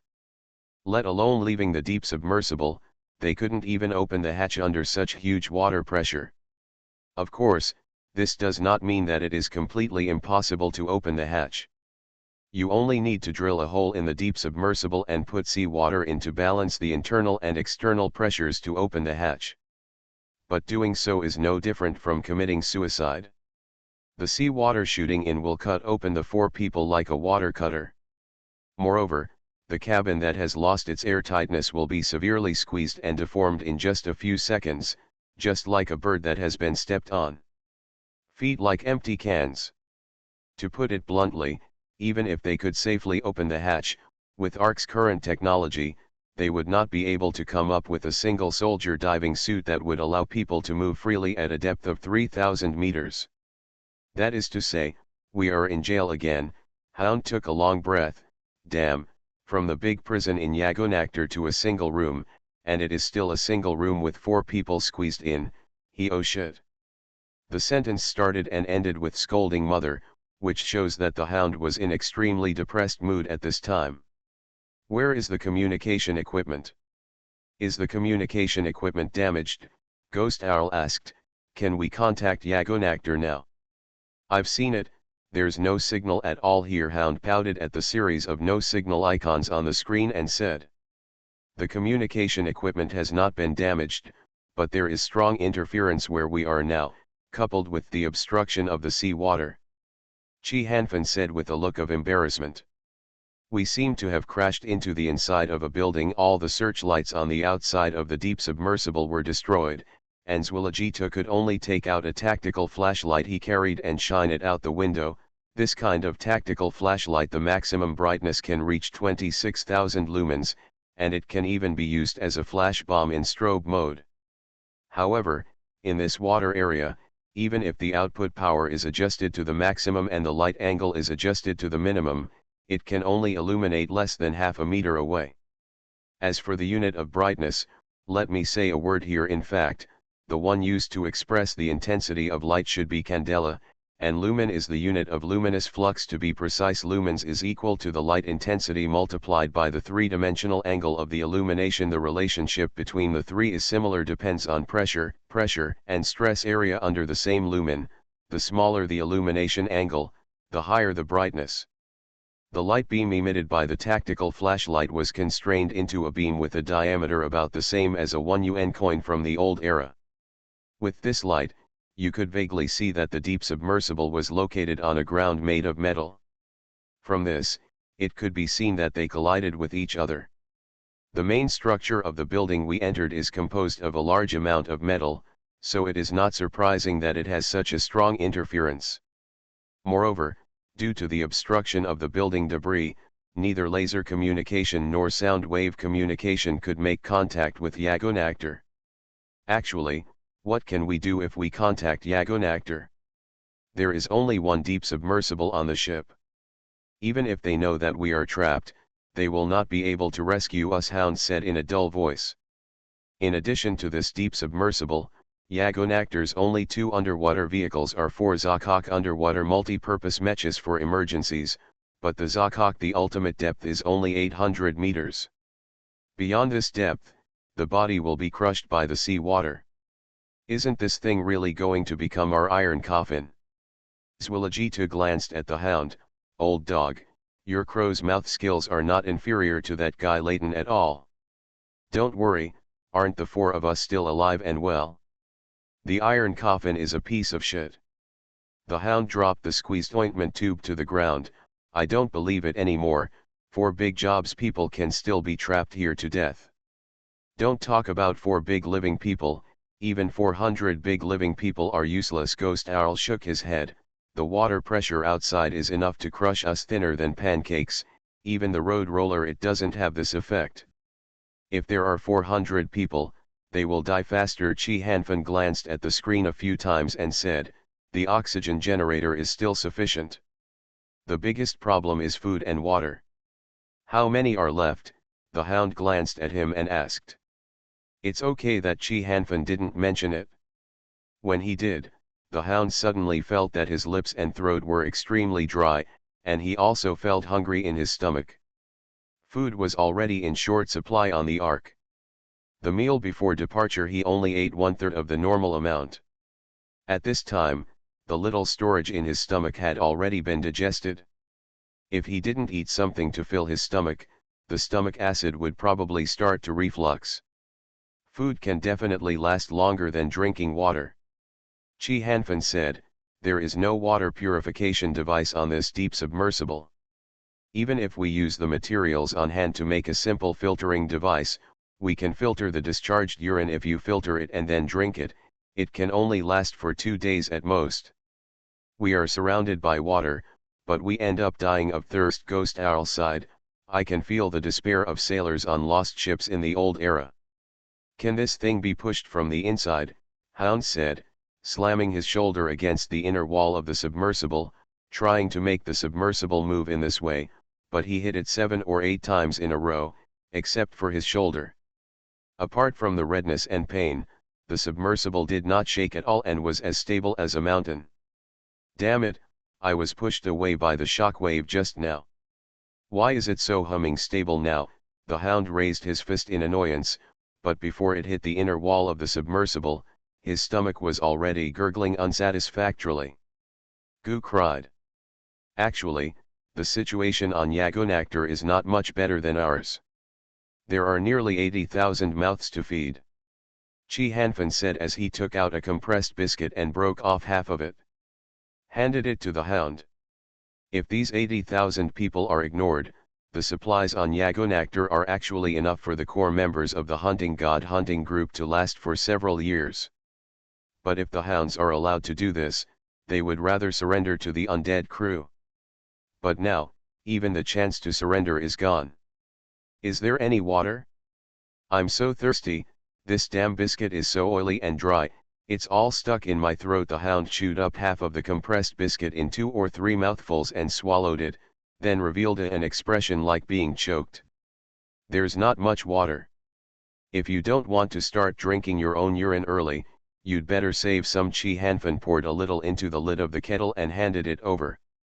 The Hound drank it all in one gulp, then pinched his own throat and used all his strength to swallow the paste, gasping for air. This little water is not enough to moisten your lips. Fortunately, I chewed it just fine, otherwise I would have choked to death. It's not bad to choke to death. It's better than watching death approaching little by little but being unable to do anything about it. Chi Hanfan's fingers tapped on the screen in vain. To be honest, I have been thinking about why I didn't die in that operation. If I had died, maybe. Don't say such depressing words. If you died, Valentina wouldn't be able to survive now. You are carrying more than just your own life on your shoulders. Hound reached out and patted Chi Hanfan's shoulder hard. The latter was fine, but he couldn't help but grin because he had a cut on his arm. At this moment, a muffled sound of dong suddenly came from outside the deep submersible. It seemed that something hit the outer shell of the deep submersible, and the cabin also shook. What? The Hound was startled, and he jumped up from the seat. As a result, he hit the cabin roof, and blood oozed from the wound that had just been bandaged. Is it that monster? Is it still alive? The corners of Ghost Owl's eyes twitched a few times. He held the gun with his injured elbow, and then used his other hand to complete the action of pulling the bolt and loading the gun. His eyes were fixed on the gun. Stare at the porthole to your side. It doesn't feel like the sound just now, although it was very dull, but I feel that it seems to be the collision between metal and metal. Zwilligito whispered, but after all, he also lowered his body and once again he turned on his tactical flashlight and shined it out the window. The light was still only half a meter away, but this time, besides the pitch-black sea water, they saw something else. It is a rusty metal object, but on the surface of the metal object, there are precise lines like blood vessels. These lines are not decoration, but there is something like blood flowing inside. Although the illuminated area was only an area the size of a 1 yuan coin, just like peeping through a tube and only seeing a speck, Chi Hanfan recognized the true identity of the thing outside at the first time. It is the blasphemer Mecha, he whispered. The blasphemer, the Hound, who was covering the wound on his forehead, was slightly startled. Is he a member of the undead crew? They have all fled here, can they catch up? Leighton and Chi Hanfan have conducted experiments before. The blasphemer mecha manufactured by Alpha Civilization can withstand the water pressure at a depth of 3,000 meters, but can the fallen angel mass-produced model copied by the undead crew to do this is unknown. It doesn't look like a counterfeit that the crew would imitate. Chi Hanfan shook his head. It looks like the real thing. The Undead Crew Association gave us a blasphemer. I can't guarantee that they still have a few genuine units in their hands. It's normal to have Unit 2 or Unit 3, Hound said. Old dog, you have to know that the blasphemer mecha was not made by us humans. It was originally a weapon of the Alpha people, so the person sitting in this blasphemer is not necessarily a human. Chi Hanfan, he said in a lowered voice. Could he still be an Alpha? As soon as Hound finished speaking, a very familiar voice to Chi Hanfan rang in the cabin of the deep submersible. Is there anyone alive inside? Valentina, this time it was Chi Hanfan who jumped up and hit the roof of the cabin. You, why are you here? What? Is it Valentina? Hound and Zwilligitu were no less surprised than Chi Hanfan. At this time, they no longer cared about keeping the ghost owl a secret, and immediately asked, "You are not? Did you follow Kaylan and the others to the Grey Mist Forest? Why are you here?" Major Chi? Uncle Nick, it can be seen from the tone that Valentina was as surprised as any of them. Why are you here? Chi Hanfan repeated the question. We got separated in the forest. I was bumping around in the forest alone, and found an empty square. Before I had time to explore, I was teleported to a place full of water by a glowing stone tablet. Here, Valentina replied. Hiss. The Hound suddenly gave Chi Hanfan a strange look and said, "Haha, fortunately you didn't die in that operation, otherwise, no one would come to rescue us now. This is called, escape from a humming desperate situation. Ha ha ha ha ha ha. You are listening to Novels at Bless Up channel. Wish you happiness and luck. Please subscribe to receive new novels. How do you feel about this novel? Please like and leave a comment. Alien Relic Hunter. Author, and Chenmi-san. Chapter 880. Major Chi, and Uncle Nick, why are you here? Valentina was also full of doubts. This is, a deep submersible? By the way, do you know where this is? The blasphemer's external environment monitoring the system shows that the water pressure outside is terrible, and ordinary vehicles cannot reach this place. This is the bottom of Zonghai. Chi Hanfan sighed. It's the undersea city that Lao Go and the others mentioned before. This is the city under the sea, Valentina muttered in a low voice. Although after the transmission was completed and she saw the ruins of these underwater buildings, she vaguely remembered this place and the mysterious city under the sea. The ruins were connected together, but it was not until she heard Chi Hanfan tell her that this was the undersea city that she was sure that she had really come to this S-class. I only heard its name but never saw its form in the ruins. After all, before she officially became a relic hunter, the sea area where the undersea city was located had been banned by the Undead Crew Club. As the only S-class ruins that are officially banned, the underwater city has been a hot topic in the hunter circle in the past 2 years. In addition, only the advance team and the hunting god hunting group explored this ruins. Later, no hunting group or lone hunter has ever received permission to explore, and the sense of mystery makes those hunters who boast of extraordinary strength feel itchy. Many people say that ARK's top management discovered incredible treasures in the undersea city. In order to prevent ruin hunters from getting a piece of the pie, they decided to seal up the entire ruins and even the entire sea area to monopolize this S-level ruins development work. In fact, if you look carefully, this statement is full of loopholes. In so many S-class ruins, there are a large number of alpha civilization legacies that can change human society. However, before this, ARK officials have never banned any S-class ruins. Even a special ruin like Yagonactor adopts a relatively open bidding model. There is no reason to seal up such an undersea ruin that is extremely difficult to explore. With the arguments of a few discerning people, the second theory gradually surfaced. There is something in the undersea city that can destroy the entire ARK and the entire human civilization. In order to keep that thing buried deep under the sea forever, only ARK's top management will decide to ban it. Unfortunately, driven by human greed, most people believe in the first statement. Even though her guess has been confirmed by the most trusted person, Valentina still has a strong sense of unreality at this time. You know, there are thousands of miles between Zonghai and Grey Mist Forest. Even if you take the fastest warship, it will take several hours to fly this distance. Major Chi, are you exploring this ruins? Valentina asked again. But before Kaylan left, didn't he say that he would devote all his manpower and material resources to the exploration of Yagonactor? Why? Before Valentina finished asking, the hound interrupted her, "Do you think we came here on our own initiative?" As he said that, the hound sneered, "Ha, we escaped all the way like a lost dog, and then were forcibly hijacked by some unknown force to this poor place. Thank you for finding us. If it had been delayed for a few more days, there are probably only 4 corpses left in this iron coffin." "This is not the place to talk," Ghost Owl suddenly interjected. "The thing we encountered before was not sure whether the torpedo killed it. Maybe it is wandering nearby now. My suggestion is to return to Asia first. Gonactor will make further plans." "Yagonactor?" Valentina was stunned for a moment. "Also, here?" "It's less than 300 meters from the bottom of the sea," the hound said. "It's very close. It's so close that your blasphemer can hit the bow of Yagonactor if it floats a little way up." The ghost owl is right. This is indeed not a place to talk. "The danger has not been eliminated," Chi Hanfan agreed. "Valentina, our deep submersible has lost its ability to move.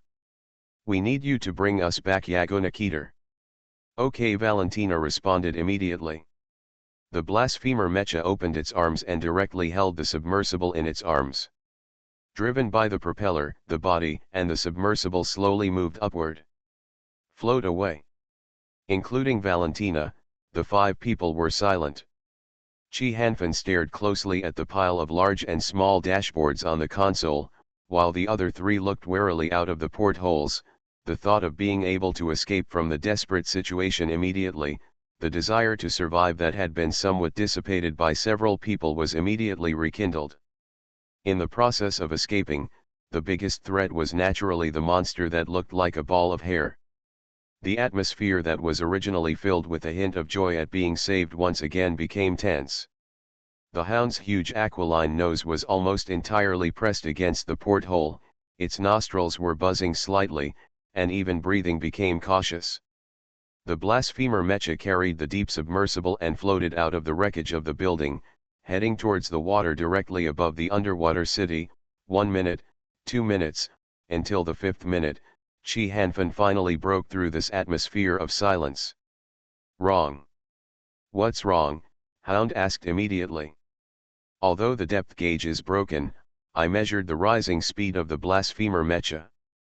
According to this speed, we are now nearly 400 meters away from the seabed." Chi Hanfan faced the hound's gaze and said, he said in a pause, "If Yagonactor's position had not changed, we would have bumped into it by now." "This." The hound couldn't help but shuddered, and he felt a hair on his back. "Could it be that the shockwave just pushed us too far? We have already left the range of Yagonactor. Although Yagonactor is inserted into the seawater at a vertical angle, the drop-shaped bow can still cover a seabed with a radius of several kilometers. No matter how violent the shockwave just now is, it is impossible to destroy the deep submersible. Launch this range.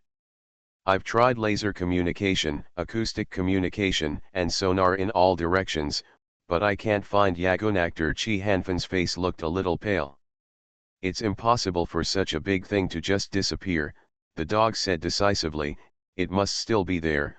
Maybe it's only separated from us by a layer of seawater tens of meters away, but we can't see it." "Old dog, calm down and think carefully about how we got here," Chi Hanfan said. "Isn't it just that Yagonactor's route was changed?" Hound's words stopped abruptly. After his facial expression changed many times, he finally settled on a face of shock and anger. It means that after we left Yagonactor, the route changed for the 2nd time, and it has already left here." Chi Hanfan didn't speak, just nodded silently. "Why?" "The person who modified the navigation, or in other words, the will that modified the navigation, what was its purpose? Is it just to throw the 4 of us into this undersea city? Is it sick? If you want to kill us, there's no need to go to such great lengths, right?" The hound scratched the short hair on the back of his head and frowned. "Things are not that simple. By the way, Valentina, tell me in detail what happened to you in the Grey Mist Forest," Chi Hanfan said. "From the moment she met Emoju's team of lumberjacks, Valentina kept talking about how she and Kaylan and others got separated. After being alone, she tried many methods, but she could never find the correct direction in the gray fog. The method of determining the direction based on the concentration of fog at the beginning soon proved to be meaningless. Several times, after Valentina walked for a while in the direction of thicker fog, the fog in that direction it will suddenly become thinner, as if it has turned a 180-degree turn on the same spot. But the motion recording equipment installed in the mecha clearly told her that from beginning to end, she walked in a straight line.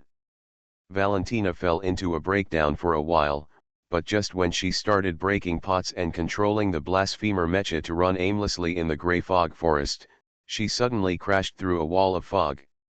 Came to an empty square without any fog. In the center of the square, there stood a tower that could not be seen to the top. However, before Valentina could get closer to the tower to investigate carefully, a stone tablet, or rather a floor tile stepped on by the blasphemer suddenly gave off a soft gray color. The light wrapped the entire machine together, and the surrounding scenery began to gradually blur. Valentina, who had many teleportation experiences, was no stranger to this change. She knew that she must have triggered it inadvertently. A certain teleportation device, but just when she thought she would be teleported into that high tower, she found that she and the blasphemer had come to an underwater world with astonishing pressure. Everywhere she could see, there were ruins of the city. Valentina operated the blasphemer and walked through the ruins until she reached the exact location before she discovered the deep submersible that had been smashed into the wreckage of the building. It was the only thing emitting light in the waters. Out of curiosity, she decided to take a closer look, and who knew that she actually heard the voices of Chi Hanfan and the Hound in the submersible. As you walked along, did you see, well, anything that moved, except for us? Zwilligitu asked. No, Valentina objected. According to the time point described by Valentina, when she was teleported here, the shock wave caused by the torpedo explosion had dissipated. Chi Hanfan lowered his head, tapped his fingers on the table, and analyzed slowly, so she was not affected by the shock wave. As for the place she arrived before teleporting. At this point, Chi Hanfan's eyes suddenly lit up and he confirmed to Valentina, did you just say that there is a tower in the center of the square that can't be seen to the top? Well, I can't see the top because the surrounding fog blocks my sight, but the part exposed outside the fog is at least several kilometers high, Valentina replied. But the mist doesn't come into contact with the tower, right? Well, there is a gap between the tower and the fog. I probably know where that place is. Chi Hanfan nodded and said, a tower several thousand meters high, anywhere in the gray fog forest, will break through the thick fog layer and expose the top of the tower to the outside, but according to the observation images from low Earth orbit, there is no such tower. Then there is only one place that can tightly wrap the entire tower. In the core area, you accidentally broke into the core area of the gray mist forest. The Hound finally reacted, good guy. The thing that wraps the tower is the fog mountain in the core area. I didn't expect that the gray mist forest there is actually no fog in the core area of the foggy forest, it's like the eye of a calm storm. Speaking of which, where did Kaylan contact us before? I remember he said that he also successfully reached the core of the gray mist forest and found the ruins of an alpha civilization. Zwilligitu recalled, could the ruins he mentioned be those of Valentina? Did you arrive at this high tower? It should be right. Chi Hanfan tugged on a lock of short hair on his forehead and thought hard. A series of things happened in the gray mist forest, including what happened to Kaylan and the others, what happened to Valentina, and everything that happened here is obviously connected, but when it comes to finding the connection, there's no way to start, it's just a mess. Major Chi, what happened to you here? Valentina couldn't help but ask. It's a long story, so I'll tell you as briefly as possible, Chi Hanfan said. We were attacked by a mysterious fleet without warning, and then Kaylan, who was far away in the gray mist forest, came again. We somehow got in touch with Yagonactor, and then used a weapon hidden inside Yagonactor to destroy the entire mysterious fleet. Later, we were considered traitors by the undead crew. Fortunately, the brothers of Fleet Zero chose to revolt and did not obey the orders of the undead crew to attack us. Out of helplessness, we had no choice but to take the survivors of Fleet Zero to escape from the original anchorage. We originally planned to go to Grey. The foggy forest meets up with you, but the connection between Kaylan and Yagonakotar was suddenly interrupted halfway. Yagonakotar's console was also locked, and he changed his destination to Zonghai. Halfway through Chi Hanfan's words, the hound suddenly slapped his forehead, and then let out a scream because he touched the wound. "Old dog, what's wrong with you?" "I found that we made a very serious mistake," Hound said through gritted teeth. "The route was modified before, obviously because of the spent nuclear beacon. When the transmission channel was opened, we should have thrown that thing into it was in the sea instead of staying on the ship. Now that Yagonactor is missing, that thing must be causing trouble again. P.S. Thanks to book friend 20180619120030820 for the 1500 starting coins. Alien Relic Hunter. Author, Enchenmi-san. Chapter 881. At this time, above Yagonactor, the flashing light spot symbolizing the deep submersible on the virtual screen stopped moving after it descended to the seabed, and stayed in place for a full minute. "What's going on?" Layton, who was always paying attention to the movements of the deep submersible, couldn't help but frown. "Is the deep submersible malfunctioning, or are Lao Chi and the others doing some debugging? Why have they been motionless for so long?" Just when Layton was about to contact them to ask about the situation, the light spot that was still flashing normally suddenly went out. "The signal of the deep submersible has disappeared." Repeat. The signal of the deep submersible has disappeared. Not far from the console, a logistics staff member of the Hunting God hunting group who was responsible for coordinating communication equipment raised his head from the equipment and shouted to Layton. "What's going on? Is the equipment malfunctioning?" Layton turned around and asked urgently. "It's not clear yet, we are investigating," the logistics staff replied. "It takes 3 minutes to conduct a comprehensive troubleshooting of the entire communication equipment, but for Layton, these 3 minutes feel like 30 years. Deputy Commander." The support staff stared at the screen in confusion. The bright light reflected from the screen hit his pale face. Combined with the dark environment around him, he looked a bit scary. "People, we have checked the entire communication equipment, including hardware and software, and there is no fault." "There is no fault? Then why did Lao Go and the others' signal disappear?" After waiting for such a result for a long time, Layton obviously couldn't accept it. Compared to other accidents, he would rather the logistics staff tell him that something went wrong here. "Generally speaking, there are 2 possibilities for this happening," the logistics staff replied. "The first is that there is strong interference between the deep submersible and us, and the second is that the deep submersible actively turns off the signal." "Transceiver?" "No," Zophia's voice rang from the side, "they are no longer in the sea area." Layton was stunned for a moment, then turned to look in the direction of Zofia Soma, who was currently standing in front of the screen showing the environmental scan image, under the powerful detection equipment of Yagonactor. With careful exploration, the details of the entire seabed and the entire underwater city are revealed in this 3-dimensional image composed of monochrome lines. At the moment when the signal from the deep submersible disappeared, the scanned image had a situation similar to frame drop. After the image returned to normal, I could no longer find the position of the deep submersible, Zofia said. Although Yagonactor's environmental scan is said to be real-time, its operating mechanism is actually very similar to sonar. Every time it scans, the image will be updated. The original update frequency is about 15 times per second, but just now, the screen did not update for a full 2 seconds. When it updated again, Zofia discovered that the deep submersible on which the hounds and the others were riding had disappeared from the screen. How could this happen? Layton put his head close to the screen and searched carefully with his eyes wide open, let alone the bathyscaphe. He couldn't even find the outline of the suspected bathyscaphe wreckage. Deputy Leader, Miss Soma, the detector has detected an abnormal undercurrent, another logistics staff member suddenly stood up and said. Layton rushed to his side in 3 steps and looked at the screen in front of the support staff. On the screen is a strange 3-dimensional model, with closed circles of ripples like contour lines in a topographic map, except that as the screen refreshes, these ripples keep changing, and there is a direction.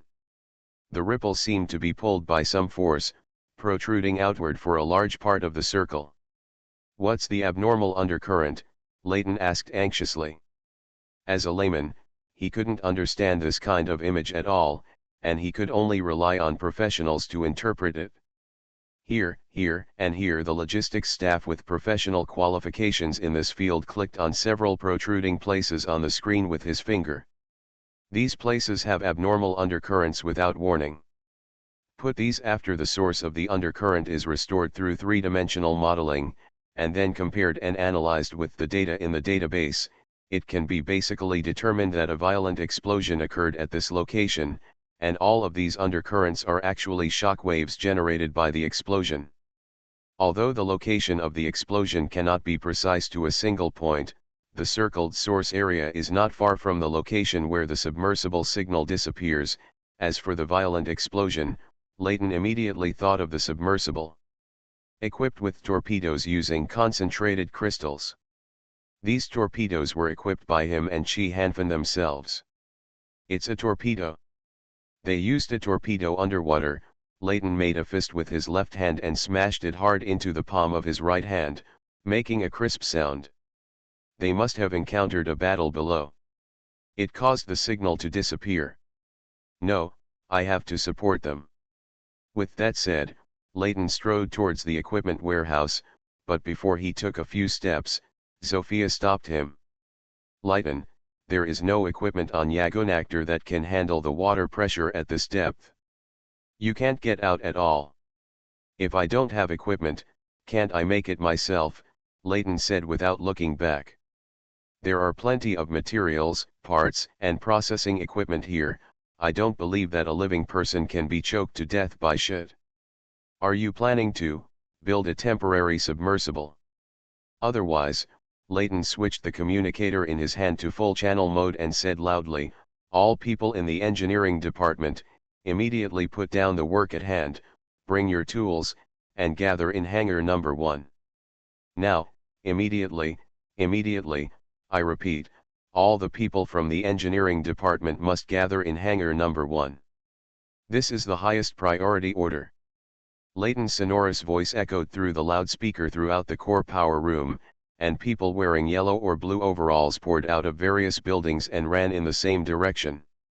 The engineering department of the Hunting God Hunting Group was established at Layton's strong request as an independent department separate from the logistics department and even on the same level as the former. The most important task of the engineering department is to be responsible for the research and development and transformation of equipment for the frontline members of the hunting group. As large as aircraft missiles, as small as belt buckles, all the equipment worn by Kaylan and others were made by the engineering department. Since the budget is quite sufficient, the engineering department has never included cost-effectiveness into consideration. All products are basically pursuing the ultimate performance and quality, even those top equipment brands that have been famous for a long time. Its privately customized series are not qualified to compete with the products of the Hunting God Hunting Group engineering department. After all, those big brands have to consider revenue and losses when doing business, but the engineering department of the Hunting God Hunting Group does not need a professional team of hundreds of people, plus a budget investment hundreds of times that of mass-produced equipment. What is made just to serve a few people, naturally cannot be compared with ordinary customized equipment. In addition to the 2 department chiefs, Layton and Chi Hanfan, they also borrowed many top experts and skilled workers in the industry from the Ya Group and the Soma Group, the engineering department of the Hunting God Hunting Group. In just a few months, it has evolved from a little-known small workshop to an industry-standard surpasser, except for aircraft carriers and battleships. there is almost nothing that this engineering department cannot build. Everyone in the engineering department, listen up, we are in big trouble, Layton explained to others through the walkie-talkie as he walked. Just now, the deep submersible King Squid lost contact with us. Judging from the direction of the water flow, at least one Tusk 4 torpedo was detonated underwater before the signal message from the deep submersible. You all should also know that Yagonactor is currently at a depth of 3,000 meters below the level of the Central Sea. The water pressure at this depth is enough to crush us into a piece of paper. I need you to use your hands now. Use all the materials and tools I can find to build a deep submersible that can withstand the water pressure at this depth. No, a deep submersible alone is not enough. What I need is a highly mobile weapon that can fight underwater. 6 hours, I can only give you 6 hours. Whether it is design, assembly, or debugging, it must be completed within these 6 hours. Do you understand? Upon hearing that the time limit was only 6 hours, the members of the engineering department who were rushing to hangar number 1 suddenly started talking in low voices. Is the deputy commander crazy? 6 hours is not even enough to draw a complete design drawing. How can we build a submersible that can be put into use? Unless we copy the drawings of existing deep submersibles, but the problem is that the inner shell of that thing is formed at one time using special forging equipment. There is no such equipment on the Yagonactor. A man wearing yellow overalls stained with oil had a helmet buckled on his head. The middle-aged man in the same color helmet said, "You're wrong. What the deputy commander wants is not a deep submersible that can be put into use, but an underwater mecha that can be put into combat. This thing, in normal times, I would be interested in just discussing the feasibility of the plan. I think it will take several months, 6 hours, tisk."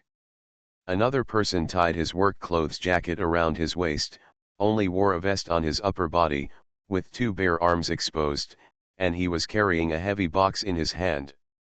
The strong man with mechanical tools responded, "No matter what thing is built by then, I won't drive it even if it kills me." The middle-aged man shook his head with a pale face. "Just thinking about myself being pressed into a fleshy membrane by the water pressure, the sight made me feel like the food I had eaten not long ago was churning in my stomach, as if it would come back at any moment." "Then you'd better hold back and stop vomiting. I heard from the people in the logistics department that there doesn't seem to be much food left. I guess it's for this reason that the deputy commander is so anxious." The strong man lowered his voice. Said, although the food shortage is no longer a secret, he still has some scruples about discussing such a disturbing topic in public. "Then we can't sail Yagonactor away from this place." The middle-aged man pushed his glasses to the middle of the bridge of his nose. Even if we are being chased by the Ark fleet, there is no need for us to escape. Come to the bottom of Zonghai. You ask me, who should I ask? Forget it, let's not talk about this, let's think about what to do later. Build a highly maneuverable deep submersible capable of combat in 6 hours, if it can succeed. If so, I guess both your and my names will go down in history. Members of the engineering department wearing blue and yellow uniforms quickly gathered in Hangar 1. There were a total of 174 people, of which 35 were members of the R/U0026D team and the other 139 were from various departments. Skilled workers in the workshop. They are said to be skilled workers, but those who can be selected into the engineering department, even if they are just a little worker responsible for tightening screws, can take out an engineer qualification certificate in their pocket. I just told you about the mission objectives on the way, so I won't waste time here. If there are no objections, let's get started. After saying this, Leighton jumped directly to the computer beside him and opened the drawing software. Loading the design drawings of the deep submersible, that Hound and the others drove away. More than 100 people looked at each other, but no one stood up to say that they must have objections. Not only some, but many, but they also knew in their hearts that even if they really put these, if the objection is raised, Deputy Captain Leighton will definitely not listen. Rather than wasting this time and energy, it is better to seize every minute and every second to complete this impossible task. Layton looked at the drawings of the deep submersible on the screen and frowned. Of course he also knew that designing an underwater vehicle out of thin air was not something that could be accomplished overnight. According to his idea, they would drive away with the Hound. Based on that deep submersible, we copied, further modified and strengthened it. But after he roughly read the design drawings, he realized that his idea was actually a bit naive. At least 1/3 of the parts of this deep submersible cannot be processed on Yagunactor, and the deep submersible can withstand water pressure at a depth of 3,000 meters. This third component plays a vital role. For example, the one-piece forged inner shell cannot be replaced by other processing methods. If it is processed by splicing, whether it is riveting or welding, under heavy pressure, the joints will inevitably cracking occurs. P.S. Explanation on the position of deputy leader of Layton. In the hunting god hunting group, except for Kaylan who is the leader, all the early core members hold the position of deputy leader, so the entire hunting group has a total of there are 5 deputy captains: Hound, Layton, Yvonne, Akira Asano and Zwilligito. As for Zofia Soma, she is regarded as the senior shareholder of the hunting group and has the same status and authority as the deputy captains. However, because Zofia Soma has no official position in the hunting group, ordinary members of the hunting group generally call her Miss Soma. Of course, some people call her the leader's wife in private. PPS Thanks to book friend 2021030720333327225 for the 100 starting coins. Alien Relic Hunter. Author, and Chenmi-san.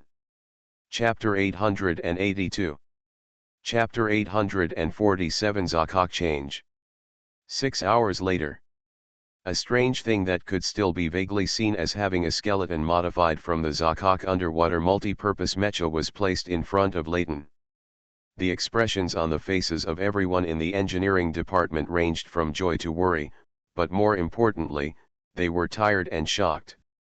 It seemed that even they themselves didn't quite believe that they actually built a machine in 6 hours. An underwater combat mecha that can theoretically withstand water pressure at a depth of 3,000 meters. A 6-layer pressure-resistant armor shell was installed outside the original rugby-shaped cockpit of the Zakok mecha. The visual portholes were completely sealed and replaced with several underwater monitors with their own bright searchlights. They were originally driven by hydraulic rods. The limb joints have been replaced with a muscle-like transmission mechanism filled with pressurized fluid in the hose. Underwater, the internal and external pressure at the joints can be automatically pressurized to reach a balanced state to avoid fragile mechanisms. The nail joint is crushed by the terrifying external water pressure during movement. In terms of weapons and equipment, in addition to the remaining Tusk Type 4 torpedoes, explosive harpoons are also hidden throughout the body. Even in close combat, there are no blind spots. As a result, Zakok, which originally weighed less than 6 tons, suddenly turned into a behemoth of nearly 40 tons. As for the most important power system, the engineering department installed an auxiliary engine removed from the Zero Fleet battleship. Using seawater as an external coolant, this auxiliary engine can reach 6% of the maximum output power. 10 At this extreme data, this aircraft can reach a speed of 75 knots underwater, which is almost twice the maximum speed of nuclear submarines in the old era. Can this thing really withstand the water pressure outside? The middle-aged engineer who was wearing a helmet backwards tugged on the sleeves of the strong man standing next to him and muttered in a low voice. The design is not done by you, we are only responsible for processing and assembly. The strong man touched the stubble on his chin that was already more than half an inch long. Judging from the test results, it should be able to withstand it. That was just a virtual test done by inputting various data into the computer, and the real thing has not even touched the water. The middle-aged man shook his head repeatedly. You know, I used to work at Anaheim Electronics at that time. The newly developed aircraft had to go through at least 15 unmanned real machine tests and 6 bionic body pilot tests before being handed over to the test pilot as a formal test machine. I really can't accept such a hasty That's right. Before the middle-aged man finished speaking, another engineer on the side answered, no matter how you modify this thing, it will still use Zakok's skeleton, and Zakok's maximum diving depth is 800s of meters. Even if it looks like this machine can withstand the water pressure of 3,000 meters deep from various data, we have to find out what actually happened after it actually enters the water. I don't know who will be so unlucky to be chosen as it. The pilot of this machine. It won't be me anyway. The middle-aged man curled his lips. I once witnessed a test driver being locked in a radiation-exposed cockpit for 3 whole months due to an unexpected malfunction in the safety system. 10 minutes, although the man was later rescued, he suffered from acute radiation sickness that was incurable. In just 4 hours, the skin all over his body was so rotten that there was no good spot left, and then his muscles began to melt, turned into a bloody mess and fell from the skeleton. As he spoke, the middle-aged man's face became paler and paler, and he subconsciously reached out to cover his mouth. You are the first person I have ever seen who can make yourself sick. The strong man laughed dryly, but you can rest assured that if something really goes wrong with this thing, it will deform from the cockpit to the thing inside is completely crushed, and it won't take more than 3 seconds. The pain is fleeting, and soon you won't know anything. Anyway, I don't want to die. The middle-aged man took out a water bag from his pocket and took a sip. After that accident, I secretly cancelled my mecha driving license. Others asked. At that time, I also directly told others that I don't know how to drive this kind of thing. Anyway, even if I am beaten to death, I will not sit in the cockpit. Tisk, the engineer responsible for developing mechas, has such a strong psychological shadow about driving mechas. No one else would believe him if he told me. The strong man scratched his head. Then since you are so scared, why don't you find another job? I studied mechanical dynamics in college. In my major, the salary for researching and developing military mechas is at least 3 to 5 times higher than working for companies that produce civilian machinery. In the end, it's not just about earning a few hard-earned bucks. Well, if the treatment offered by the hunting god hunting group hadn't been attractive enough, I wouldn't have jumped to this place. Wouldn't you? Me? Of course I'm not. I'm just curious about Yagonactor, so I decided to come here. Hey, the deputy commander seems to want to pilot this machine himself. The strong man is 1.9 meters tall. So even if you were standing in the back row of the crowd, you could clearly see what was happening at the front. Layton? That guy's mecha pilot's license is not high level, right? The middle-aged man stood on tiptoes and let his vision go beyond the blackheads in front of him. If you want to say that he has the best driving skills in the god hunting group, who has the best driving skills? I have to count the little girl named Valentina. I saw her fight in the mecha competition before. Her operation, even among the ace pilots, can definitely be ranked among the top, but I haven't seen it for a long time. When it comes to her, I guess she's not on Yagonactor now, right? Not only her, but also the regiment leader, Deputy Captain Hound, Deputy Captain Ivan, and Deputy Captain Akira Asano have also disappeared for a while. Alas, with the current situation, I don't know if they are still alive. Another engineer sighed. Originally, I joined the god hunting group just because they offered a high monthly salary, but I didn't expect that I would end up in such a mess now. The deputy leader was stopped by several people, all of whom were senior codders in the hunting group. The strong man continued to broadcast the real-time developments ahead to his companions. After all, he is the only one left on Yagonactor. There is a deputy commander, and if he leaves Yagonactor, no one will be able to control the situation. Isn't there the leader's wife? Another engineer asked doubtfully. You don't understand this. The leader's wife rarely interferes in team affairs, and she is not familiar with people in various departments. She alone cannot suppress the people below. Believe it or not, hypothetically, as long as Deputy Commander Layton drives this thing out, if something goes wrong, someone on the ship will definitely rebel. The middle-aged engineer lowered his voice and said, Maybe there is one like this around us. People. Well, a man came in outside the hangar, with a bandage on his body.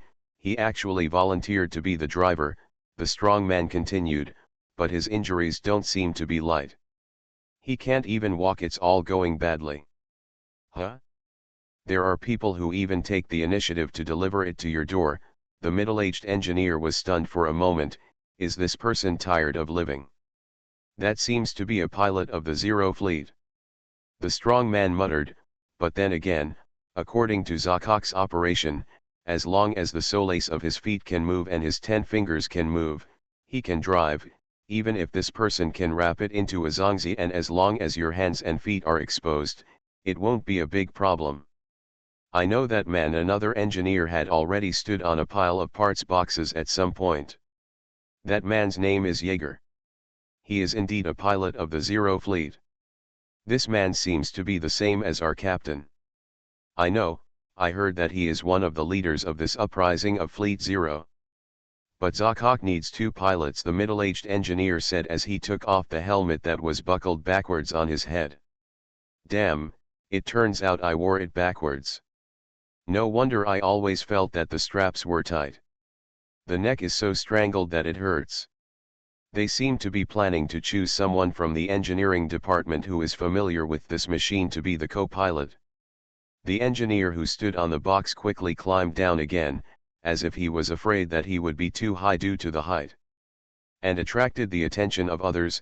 Oh my God, please don't choose me. There was another burst of whispers among the people in the engineering department, and the people in the 2 rows at the front subconsciously stepped back a certain distance. Obviously, no one wanted to drive such a car without even having time to conduct the most basic air tightness test. The things entered into the deep sea of 3,000 meters. I'm going, a loud voice rang from beside them, scaring the 2 engineers to squat on the ground. The middle-aged engineer who was wearing his helmet backwards turned his head in shock and saw that the strong man who had just been chatting with him was actually walking forward with his hands raised. I am willing to serve as the co-pilot of this machine, he continued as he walked, and the crowd automatically parted to both sides, giving him a wide enough passage. Are you crazy? The middle-aged engineer wanted to reach out and hold him, but then he thought about it and lowered his hand that he had just raised. He didn't know this guy very well, at most he was just in front of him. They just had a few meals together after work. Since he is willing to send death, it means that he will not be the unlucky guy. If I go to hold him back now, will I have to replace him? To be the bloody co-pilot? When he thought of this, the middle-aged engineer firmly shut his mouth. He rubbed his hands uneasily, and then moved quietly behind the others. The 2 pilots put on special driving suits, a hard deep diving suit like a space suit. This deep diving suit can withstand water pressure at a depth of 300 meters, but both of them know that its comfort effect is just greater than its actual protective effect. If there is something wrong with the mecha itself, this deep diving suit will not be able to withstand water pressure at a depth of 300 meters. May allow them to survive at a depth of 3,000 meters. Jaeger took a few deep breaths, then raised his hand and gave a thumbs up to the crane driver. On flat ground, it is impossible to walk wearing this kind of hard deep diving suit. The driver must be lifted into the cockpit of the mecha by a crane. With a dull crashing sound, the deep diving suit covering Jaeger's body was embedded into the cockpit. Several safety locks on his side immediately connected with the special seats, connecting him. The diving suit is securely fastened to the seat. Let me introduce myself. My name is Wilson. I am an electrician in the number 2 workshop of the engineering department of the God Hunting Group. I completed the new circuit in the console of this machine. No one in the engineering department knows this part better than me. It's constructed. The strong man who entered the cockpit first turned to look at Yeger and stretched out his hand to him. Yegel, captain of the air combat unit of the Zero Fleet heavy cruiser Betelgeuse. Yeger shook hands with Wilson. Listening to what you said, the tension in my heart seems to have been relieved a lot. I thought the person who took the initiative to fly this thing couldn't be nervous, Wilson said while adjusting various equipment on the operating table. I heard that the air combat units of the ships of the Zero Fleet are almost the whole army was wiped out, and there were only a few survivors. Your injuries must have been from that time, right? That's right, Yeager nodded. Are you a fighter pilot? Wilson asked again. Have you ever flown this type of mecha? My mecha pilot's license level is M9, of course. I took the test 6 years ago, Yeager said confidently. It's just that I prefer flying airplanes. If I had known you were the one driving, I would have replaced the joystick with a fighter handle, Wilson said half-jokingly. By the way, why did you choose to take the initiative to carry out this mission? Aren't you afraid of death? I'm very aware of the situation Yagonactor is facing now. There won't be any improvement if I stay here. It's better to try as much as possible, and what I'm best at is probably driving skills. Yeager said, what about you? Me? The strong man squinted his eyes, and an imperceptible confusion flashed through his eyes, as if he was a different person, and all his expressions were restrained. Same as you. Yeager let out a short laugh and stopped talking. All the equipment of Zakok-Kai has been debugged. With the huge roar of the engine cooling device, the entire machine stood up from the ground and stepped towards the door of hangar number 1 step by step. Although it looks a bit clumsy when moving on the ground, as soon as it enters the water, the mobility of the entire machine will rise to a whole new level. This is originally a high-mobility weapon specially developed by the engineering department for underwater combat. Compared to the safety pursued by the deep submersibles carried by the Hounds, the first priority in the design of this aircraft was combat capability. Layton knew very well that there was something very dangerous hidden in that seemingly peaceful undersea city, otherwise, Hound and the others would not have used powerful weapons like the Tusk Type 4 torpedo. This thing exploded at a close distance. It can be said that it killed 1,000 enemies and damaged 800. The Hounds and the others must have been forced to use it. What kind of monster would be an enemy that couldn't be defeated even by the Nino alloy saw blade and the dragon gun? You are listening to Novels at Bless Up channel. Wish you happiness and luck. Please subscribe to receive new novels. How do you feel about this novel? Please like and leave a comment. Alien Relic Hunter. Author, Chen-Mi-san. Chapter 883. Yeager was also thinking about this problem. As a senior Air Force pilot, he had participated in no less than 100 battles, but this was really the first time he had gone deep into the deep sea.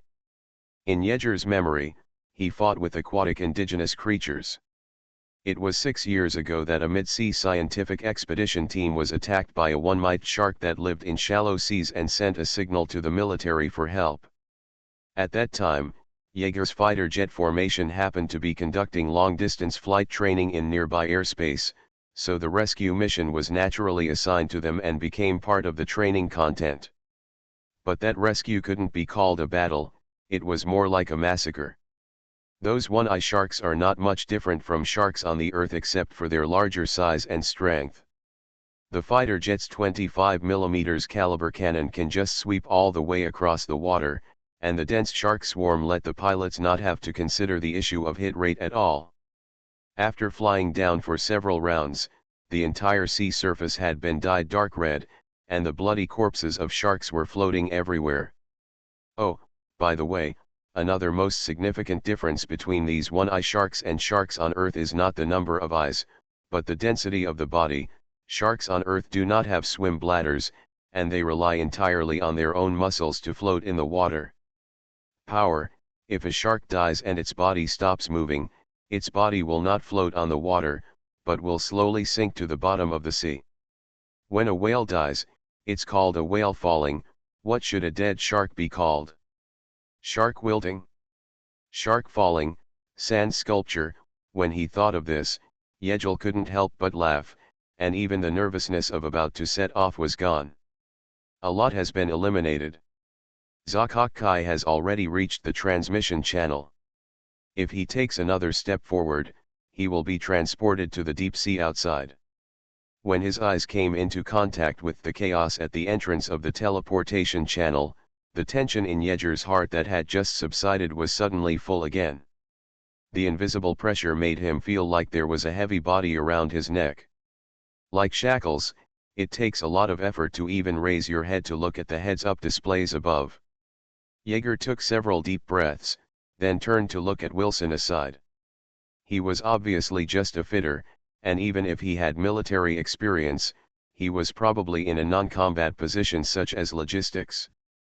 Presumably, even with a mecha driving license, he probably had never participated in actual combat, but at this moment, the expression on Wilson's face, but he is much calmer than Yeager, a veteran who has experienced many battles.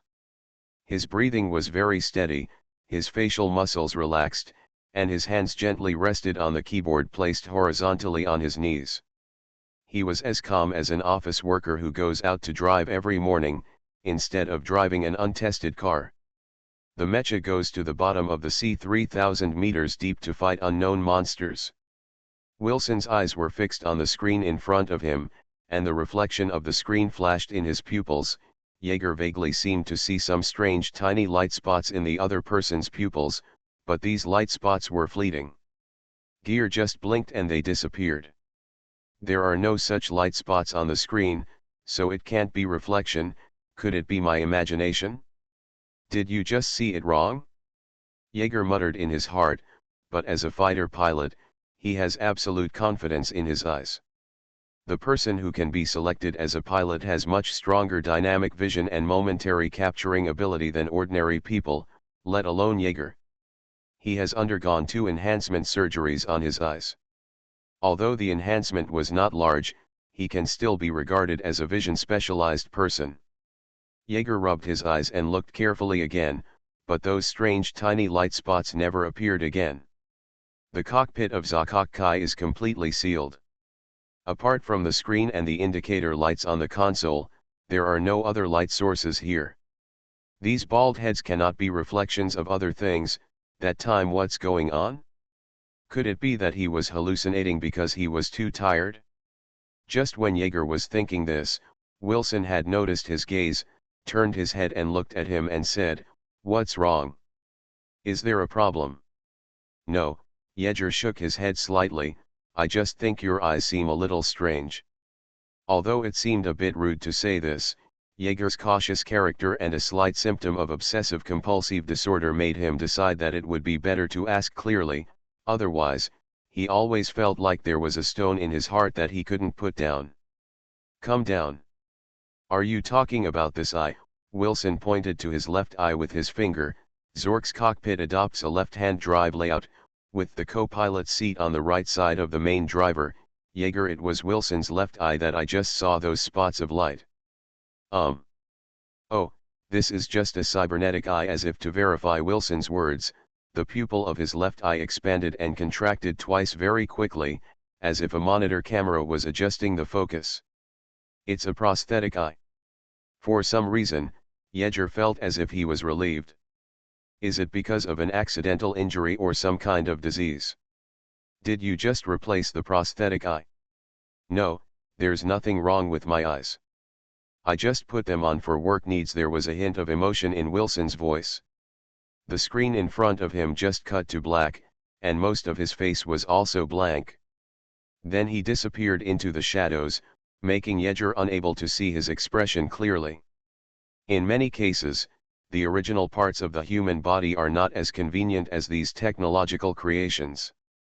Haha, that's what I say, but I always feel that prosthetics are quite troublesome to maintain. And for such small-sized prostheses that are directly connected to nerves, you should need regular injections of immunosuppressants, right? Forget it, let's not talk about it. Yeager laughed twice and planned to end the topic. "By the way, you don't seem nervous at all. You have a good psychological quality. Have you been in the army before?" "No," Wilson whispered. "Nervousness has no effect other than bringing negative effects to yourself." Yeager was choked and didn't know how to answer the call. This big brother seems to be easy to get along with, but how come he is chatting to death with just a few words? At this time, the logistics personnel standing on both sides of Zakokkai had disconnected all the external connecting pipes of the mecha and retreated to both sides. One logistics personnel vigorously waved his light stick to signal Jaeger and Wilson ready to go at any time. "Please, we must find the deep submersible and Laugo and the others." Layton's voice came from the earphones, "although I know that the hope is slim, but I can only place my hope on you." "I can only say that I will try my best," Jaeger responded, and then moved the joystick forward. The body then entered chaos. After that familiar yet unfamiliar state, between weightlessness and freezing, Jaeger felt like a drowning man suddenly breaking through the water, breaking free from the extremely brief state of confusion after being teleported. However, the machine he was driving began to slowly fall downwards. In order to ensure the strength of the aircraft, Zakokkai does not have a drainage tank. The buoyancy is completely provided by the propeller.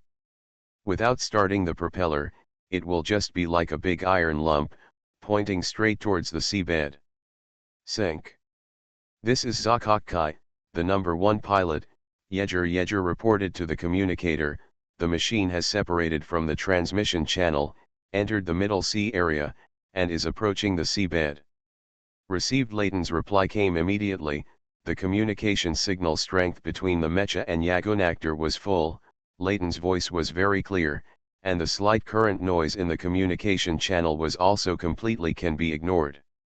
Of course, this is just because they are not far away from Yagunactor yet.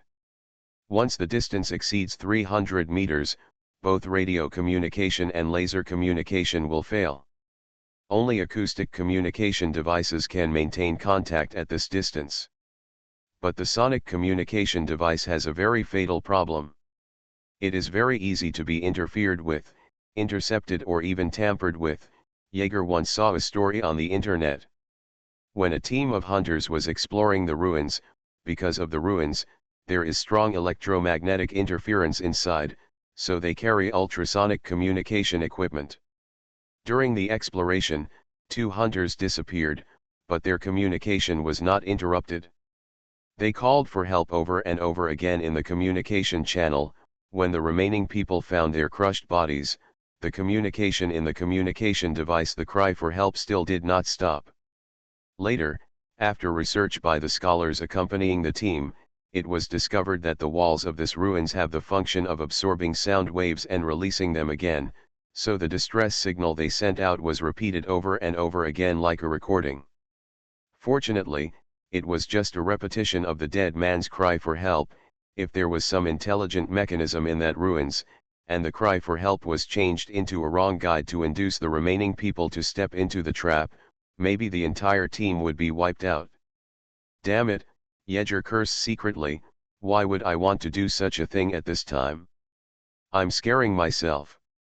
But the more he said this, the easier it was for all kinds of strange stories he had heard about exploring ruins to come to mind. It seems that being a ruin hunter is not that easy. To be honest, I would rather fight those ferocious native creatures than groping through tunnels like ancient tombs. Yeji. I tried to adjust my emotions and let my heart rate slow down as much as possible.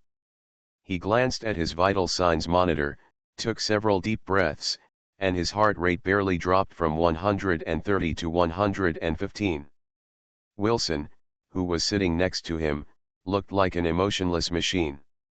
Like the bionic robot, the heart rate has always been maintained at a level of around 80, without excessive fluctuations at all. This guy, his psychological quality is a bit unbelievable. "Colonel Jaeger, I have synchronized the last coordinates of the deep submersible when it disappeared and the coordinates of the suspected Tusk 4 torpedo explosion point to you.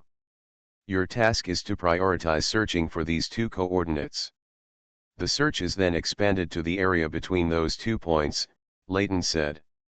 "The first mission goal is to agree. The second mission goal is to reject it." Before Jaeger could speak, Wilson was the first to reject Layton's order. "What's wrong? Do you have any objections?" Layton was not angry, but asked Wilson sincerely. "If the deep submersible is caught in the impact of the Tusk 4 torpedo explosion, it should move in the opposite direction from the explosion center. It is recommended to connect the disappearance coordinates of the deep submersible with the torpedo explosion center point, and then move towards draw a 3-kilometer long extension line on the outside, use the extension line as the reference axis, and use the 180-degree sector area on the reference axis as the third priority search target, Wilson explained. This guy, his way of thinking is very careful. Yeager nodded secretly, thinking to himself, in this environment, he can still analyze it so calmly and point out the errors in the superior's instructions. This guy, even if he doesn't. If you do this and join the army, you will definitely become an excellent commander. Gold will shine wherever it goes. Layton was silent for a few seconds, seeming to be thinking about what Wilson said. A few seconds later, Layton's voice sounded again, "You are right, then just follow what you said and connect the 2 points. The extended sector area of the extension line is the third priority search target." "Copy that." Yeager's Wilson responded at the same time. With a slight vibration, Zakokkai landed steadily on the streets of the underwater city and began to move towards the first priority coordinates, which was before the signal of the deep submersible on which Hound and others disappeared. "Walk to the place where he last appeared." The deep submersible that Hound and others boarded was initially headed for the pyramid in the undersea city, and it disappeared less than 1 kilometer away from the pyramid.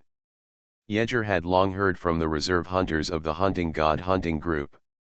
According to the discussion, the pyramid was most likely to be an altar or a mausoleum. For some reason, subconsciously, Yeager was interested in the altar and mausoleum are two types of buildings that are particularly resistant. But he also felt that the disappearance of the deep submersible might be inseparable from the submarine pyramid. Sonar has detected large targets approaching rapidly at 3 o'clock, 4 o'clock, and 12 o'clock. 600 meters, no, only 400 meters left, so fast. Yeager was still in a good mood. Before they could calm down, they were hoisted up again by the sirens. On the sonar image, there were more than a dozen light spots in front of them on the right side, approaching them at an extremely fast speed. "Don't panic," Layton's voice sounded again. "Yagonactor also discovered these targets, which are giant eels in the deep sea." Alien Relic Hunter. Author, Chenmi-san. Chapter 884. Deep Sea Giant Eel? Are they the creatures that the Pioneer icebreaker encountered before? Where did they come from?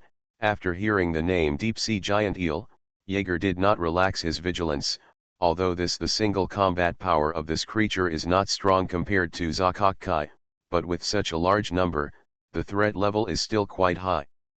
The last time these creatures appeared in human sight, they almost sank the Pioneer. Judging from the outline of the creature scanned by Yagonactor, it should be a deep-sea giant eel, Layton responded. These things seem to have come out from under the submarine pyramid. Undersea pyramid, is there really something wrong with this place?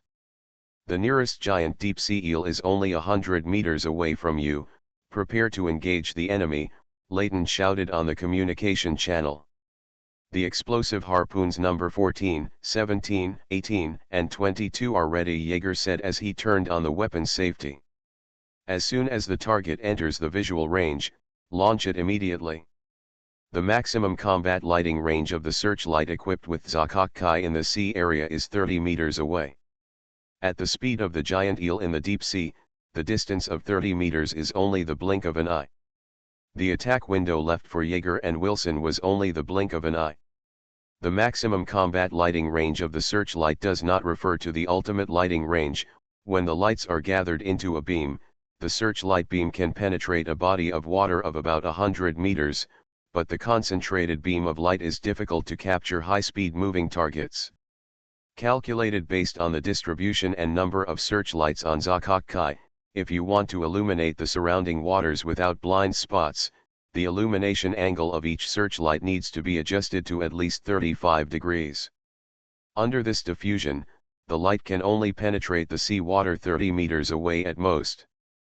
The illumination angle should actually be expressed in terms of solid angle, which involves the knowledge of sphericity and squareness. It may be difficult for readers who are not majoring in optics to understand. It took me more than an hour to figure it out when I checked the information, the relationship and calculation method between these units, so let's simplify it here. By default, the light of the searchlight is a right cone, and the angle of the vertex of the cross-sectional plane is the illumination angle. Yeager had already held his breath, his thumb on the launch button, ready to press it at any time. Although the explosive harpoon is a launched weapon, it should actually be classified as a melee weapon. Under the water pressure and density at this depth, the effective killing distance is about 50 meters. Considering the defense of the deep-sea giant eel ability, this distance has to be reduced by half, which is almost the same as the visual distance of Yeager and the others. For the size of Zakokkai and the giant deep-sea eel, this distance is considered a close combat distance. However, the main lethality of the explosive harpoon is not due to puncture, but the explosion caused by the puncture in the target's body. The vast majority of indigenous creatures on Alpha Planet have far lower defenses within their bodies than on their surface. Even for deep-sea creatures living under terrifying water pressure, the killing effect caused by explosions inside the body is definitely better than explosions outside the body. Coming, a high-speed black shadow suddenly crashed into the edge of the illuminated water, and Yeager pressed the red launch button without hesitation. Accompanied by the dull explosion in the launch tube, 4 explosive harpoons dragged a long string of bubbles out and shot straight towards the black shadow. Relying on his extraordinary dynamic vision and rich combat experience, the moment the 4 explosive harpoons came out of their chambers, his brain had already automatically calculated the ballistic trajectory, and overlaid this ballistic trajectory with the target's movement trajectory. After that, the final result was drawn, 2 missed and 2 succeeded. There was basically no difference from the expected situation. Yeager fired 4 explosive harpoons in one go to ensure the hit rate as much as possible. As long as 1 explosive harpoon could hit the target, it would be considered a success. If 2 can hit, that's double insurance. But what happened in the next moment was completely beyond Yeager's expectations. The 2 explosive harpoons did hit the target, but they did not pierce the target's body. The moment they came into contact with the target's body, the sharp explosive harpoons were ejected, and the tip of the harpoon, even the intense friction with the target's body surface, turned into a bright red color like molten iron. It wasn't until the tail of this deep-sea giant eel hit the outer armor of Zakokkai hard that Yeager could see the opponent's appearance clearly. The deep-sea giant eel is completely black and has no scales. Although there is a mucous membrane on the surface of the body, the skin under the mucosa is extremely tough and can withstand direct fire from a 25mm caliber machine gun at 0 distance.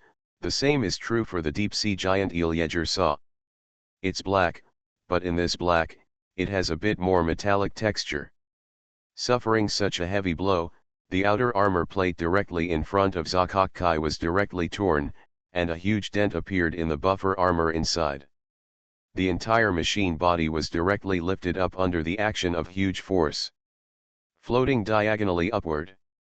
Land. Land quickly, Layton said urgently in the communication channel. Zakokkai's mobility is not as good as these deep-sea giant eels. Only by grabbing the ground can we have a chance to fight back. It is difficult to find a stable support point and leverage point when suspended in the sea water. If it is hit or beaten one after another, the entire machine body will most likely continue to roll in the sea water. In this way, the battle will be plunged into in an extremely passive state. I know, I'm adjusting my posture. I know I can't get entangled with these things in the water, Yeager said quickly. He was holding the joystick in one hand and swiping wildly on the touch screen with the other hand to move the machine body. The angles of the jets above were all corrected, and then they were ejected at maximum power at the same time, forcefully pressing the lifted body onto the seabed again. The moment Zakokkai's legs touched the ground, 12 3-meter-long anchors were driven into the ground at the same time, firmly fixing the machine body to the ground. Although doing this will cause the body to be unable to buffer external forces when it is attacked, it is still better than being whipped into a rolling ball by these giant deep-sea eels. From being unfamiliar with it at the beginning, Jaeger has gradually become familiar with the feeling of controlling the body underwater in just a few minutes. This feeling is like being in space, except that the vacuum outside is blocked. It's just replaced by high-density seawater. As a senior pilot, Jaeger had about 1,500 hours of flying time in the cosmic environment. After incorporating his experience during that time, he began to feel more comfortable. But for the next battle, this little experience was far from enough. Zakok Kai had just gained a foothold on the seabed, when two more giant deep-sea eels attacked, and the alternating blows from left to right completely destroyed the machine. The left arm and the right quarter of the external armor. If the cockpit had not adopted a suspended structure, it is estimated that Jaeger and Wilson would have been shocked to death by this time. What's going on? Jaeger. Why don't you fight back? All Layton could see was the line picture presented by Yagunakter's environmental scanning equipment, and he could not see the actual underwater scene. In his opinion, except for launching 4 explosive harpoons at the beginning, Zakok Kai has always been in a passive situation of being beaten without fighting back. Layton. These deep-sea giant eels don't seem to be ordinary deep-sea giant eels. Jaeger raised his shield with the only remaining mechanical arm of the machine, blocking the close attack of the 4th deep-sea giant eel. Blocking it was blocked, but the machine body still retreated more than 10 meters. 4 of the 12 anchors were broken, and the remaining 8 plowed 8 deep ravines on the ground. The outer armor of the fuselage has been severely deformed, and there are signs of tearing in many temporarily welded places. The large number of bubbles emerging from various gaps indicate that Zakok's outer structure has been extremely severely damaged. Many parts all have lost their airtightness. Jaeger, who was sitting in the cockpit, could even hear the inner shell of the aircraft body groaning under load. Depressions the size of coins to fists, pressed out by water pressure, constantly appeared on the surface of the aircraft body, like the moon. It is like a densely packed crater with circles within circles. Explosive harpoons cannot pierce their skin, Jaeger continued, not even at extremely close range. The surface of these deep-sea giant eels has a strange metallic texture, or it may be a brand new subspecies, or some unknown mutation has occurred. The body surface has a metallic texture.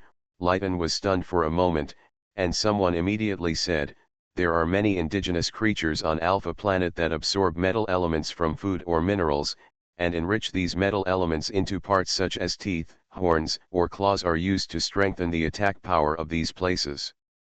There are also creatures that move metal elements into the cuticle on the body surface to enhance their own defense. These deep-sea giant eels live among the ruins of the underwater city. They probably absorbed a large amount of metal elements from the remains of the Alpha civilization, so they became like this." The speaker is a young reserve hunter who is also the orphan left behind by Hound's fallen subordinates. Before joining the God Hunting group, this young man had just graduated from the biology department of a well-known college and was one of the few children most seen by the Hounds. The exploding harpoon can penetrate even a 20mm steel plate, the skin that can block the exploding harpoon, the metal eaten by these deep-sea giant eels. Is it not nano-alloy? Layton murmured. If it is true as for nano-alloy, wouldn't the weapons equipped with this Zakok Kai be a joke in front of them? I don't know if it's nano-alloy. Anyway, explosive harpoons are ineffective against them. The only trump card in our hand is the Tusk Type 4 torpedo. I have no better choice, Jaeger, he roared, turning to look at Wilson, who was still calm. What's the condition of the machine? Can it withstand a torpedo that explodes at close range? Wilson just shook his head silently. I can't bear it. Even if the giant deep-sea eels stop attacking now, this machine can only last 10 to 15 minutes at most. The shock wave of the torpedo explosion will further accelerate the disintegration of the machine. But doing nothing is equivalent to waiting for death, Jaeger said bitterly. If I had a choice, I would choose to die with these beasts. I have no objection. You have the right to launch torpedoes, Wilson said calmly. His cybernetic eye was flashing with high-frequency, dense light, as if he was performing precise and massive calculations. Wait. Jaeger, wait. Hearing that the machine body might disintegrate at any time, Layton couldn't help but stop him. Don't rush to die with those monsters yet. Release the foot anchors, adjust the direction of the thruster nozzle, and then launch torpedoes in the distance.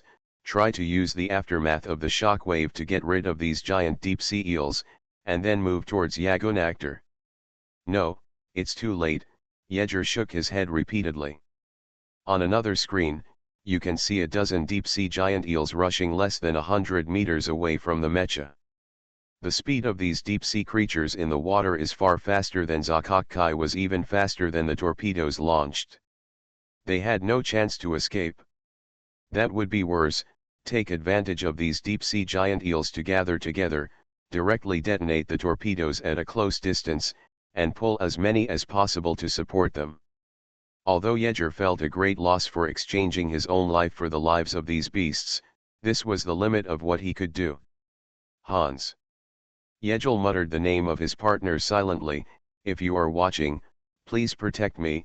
I don't ask for life, I just ask to kill a few more. Yeager resolutely pressed the torpedo launch button. All torpedoes have a detonation time of 0.5 seconds, which means they will explode as soon as they leave the launch port. Zakokkai and Yeager, who were at the center of the explosion, had no chance of surviving.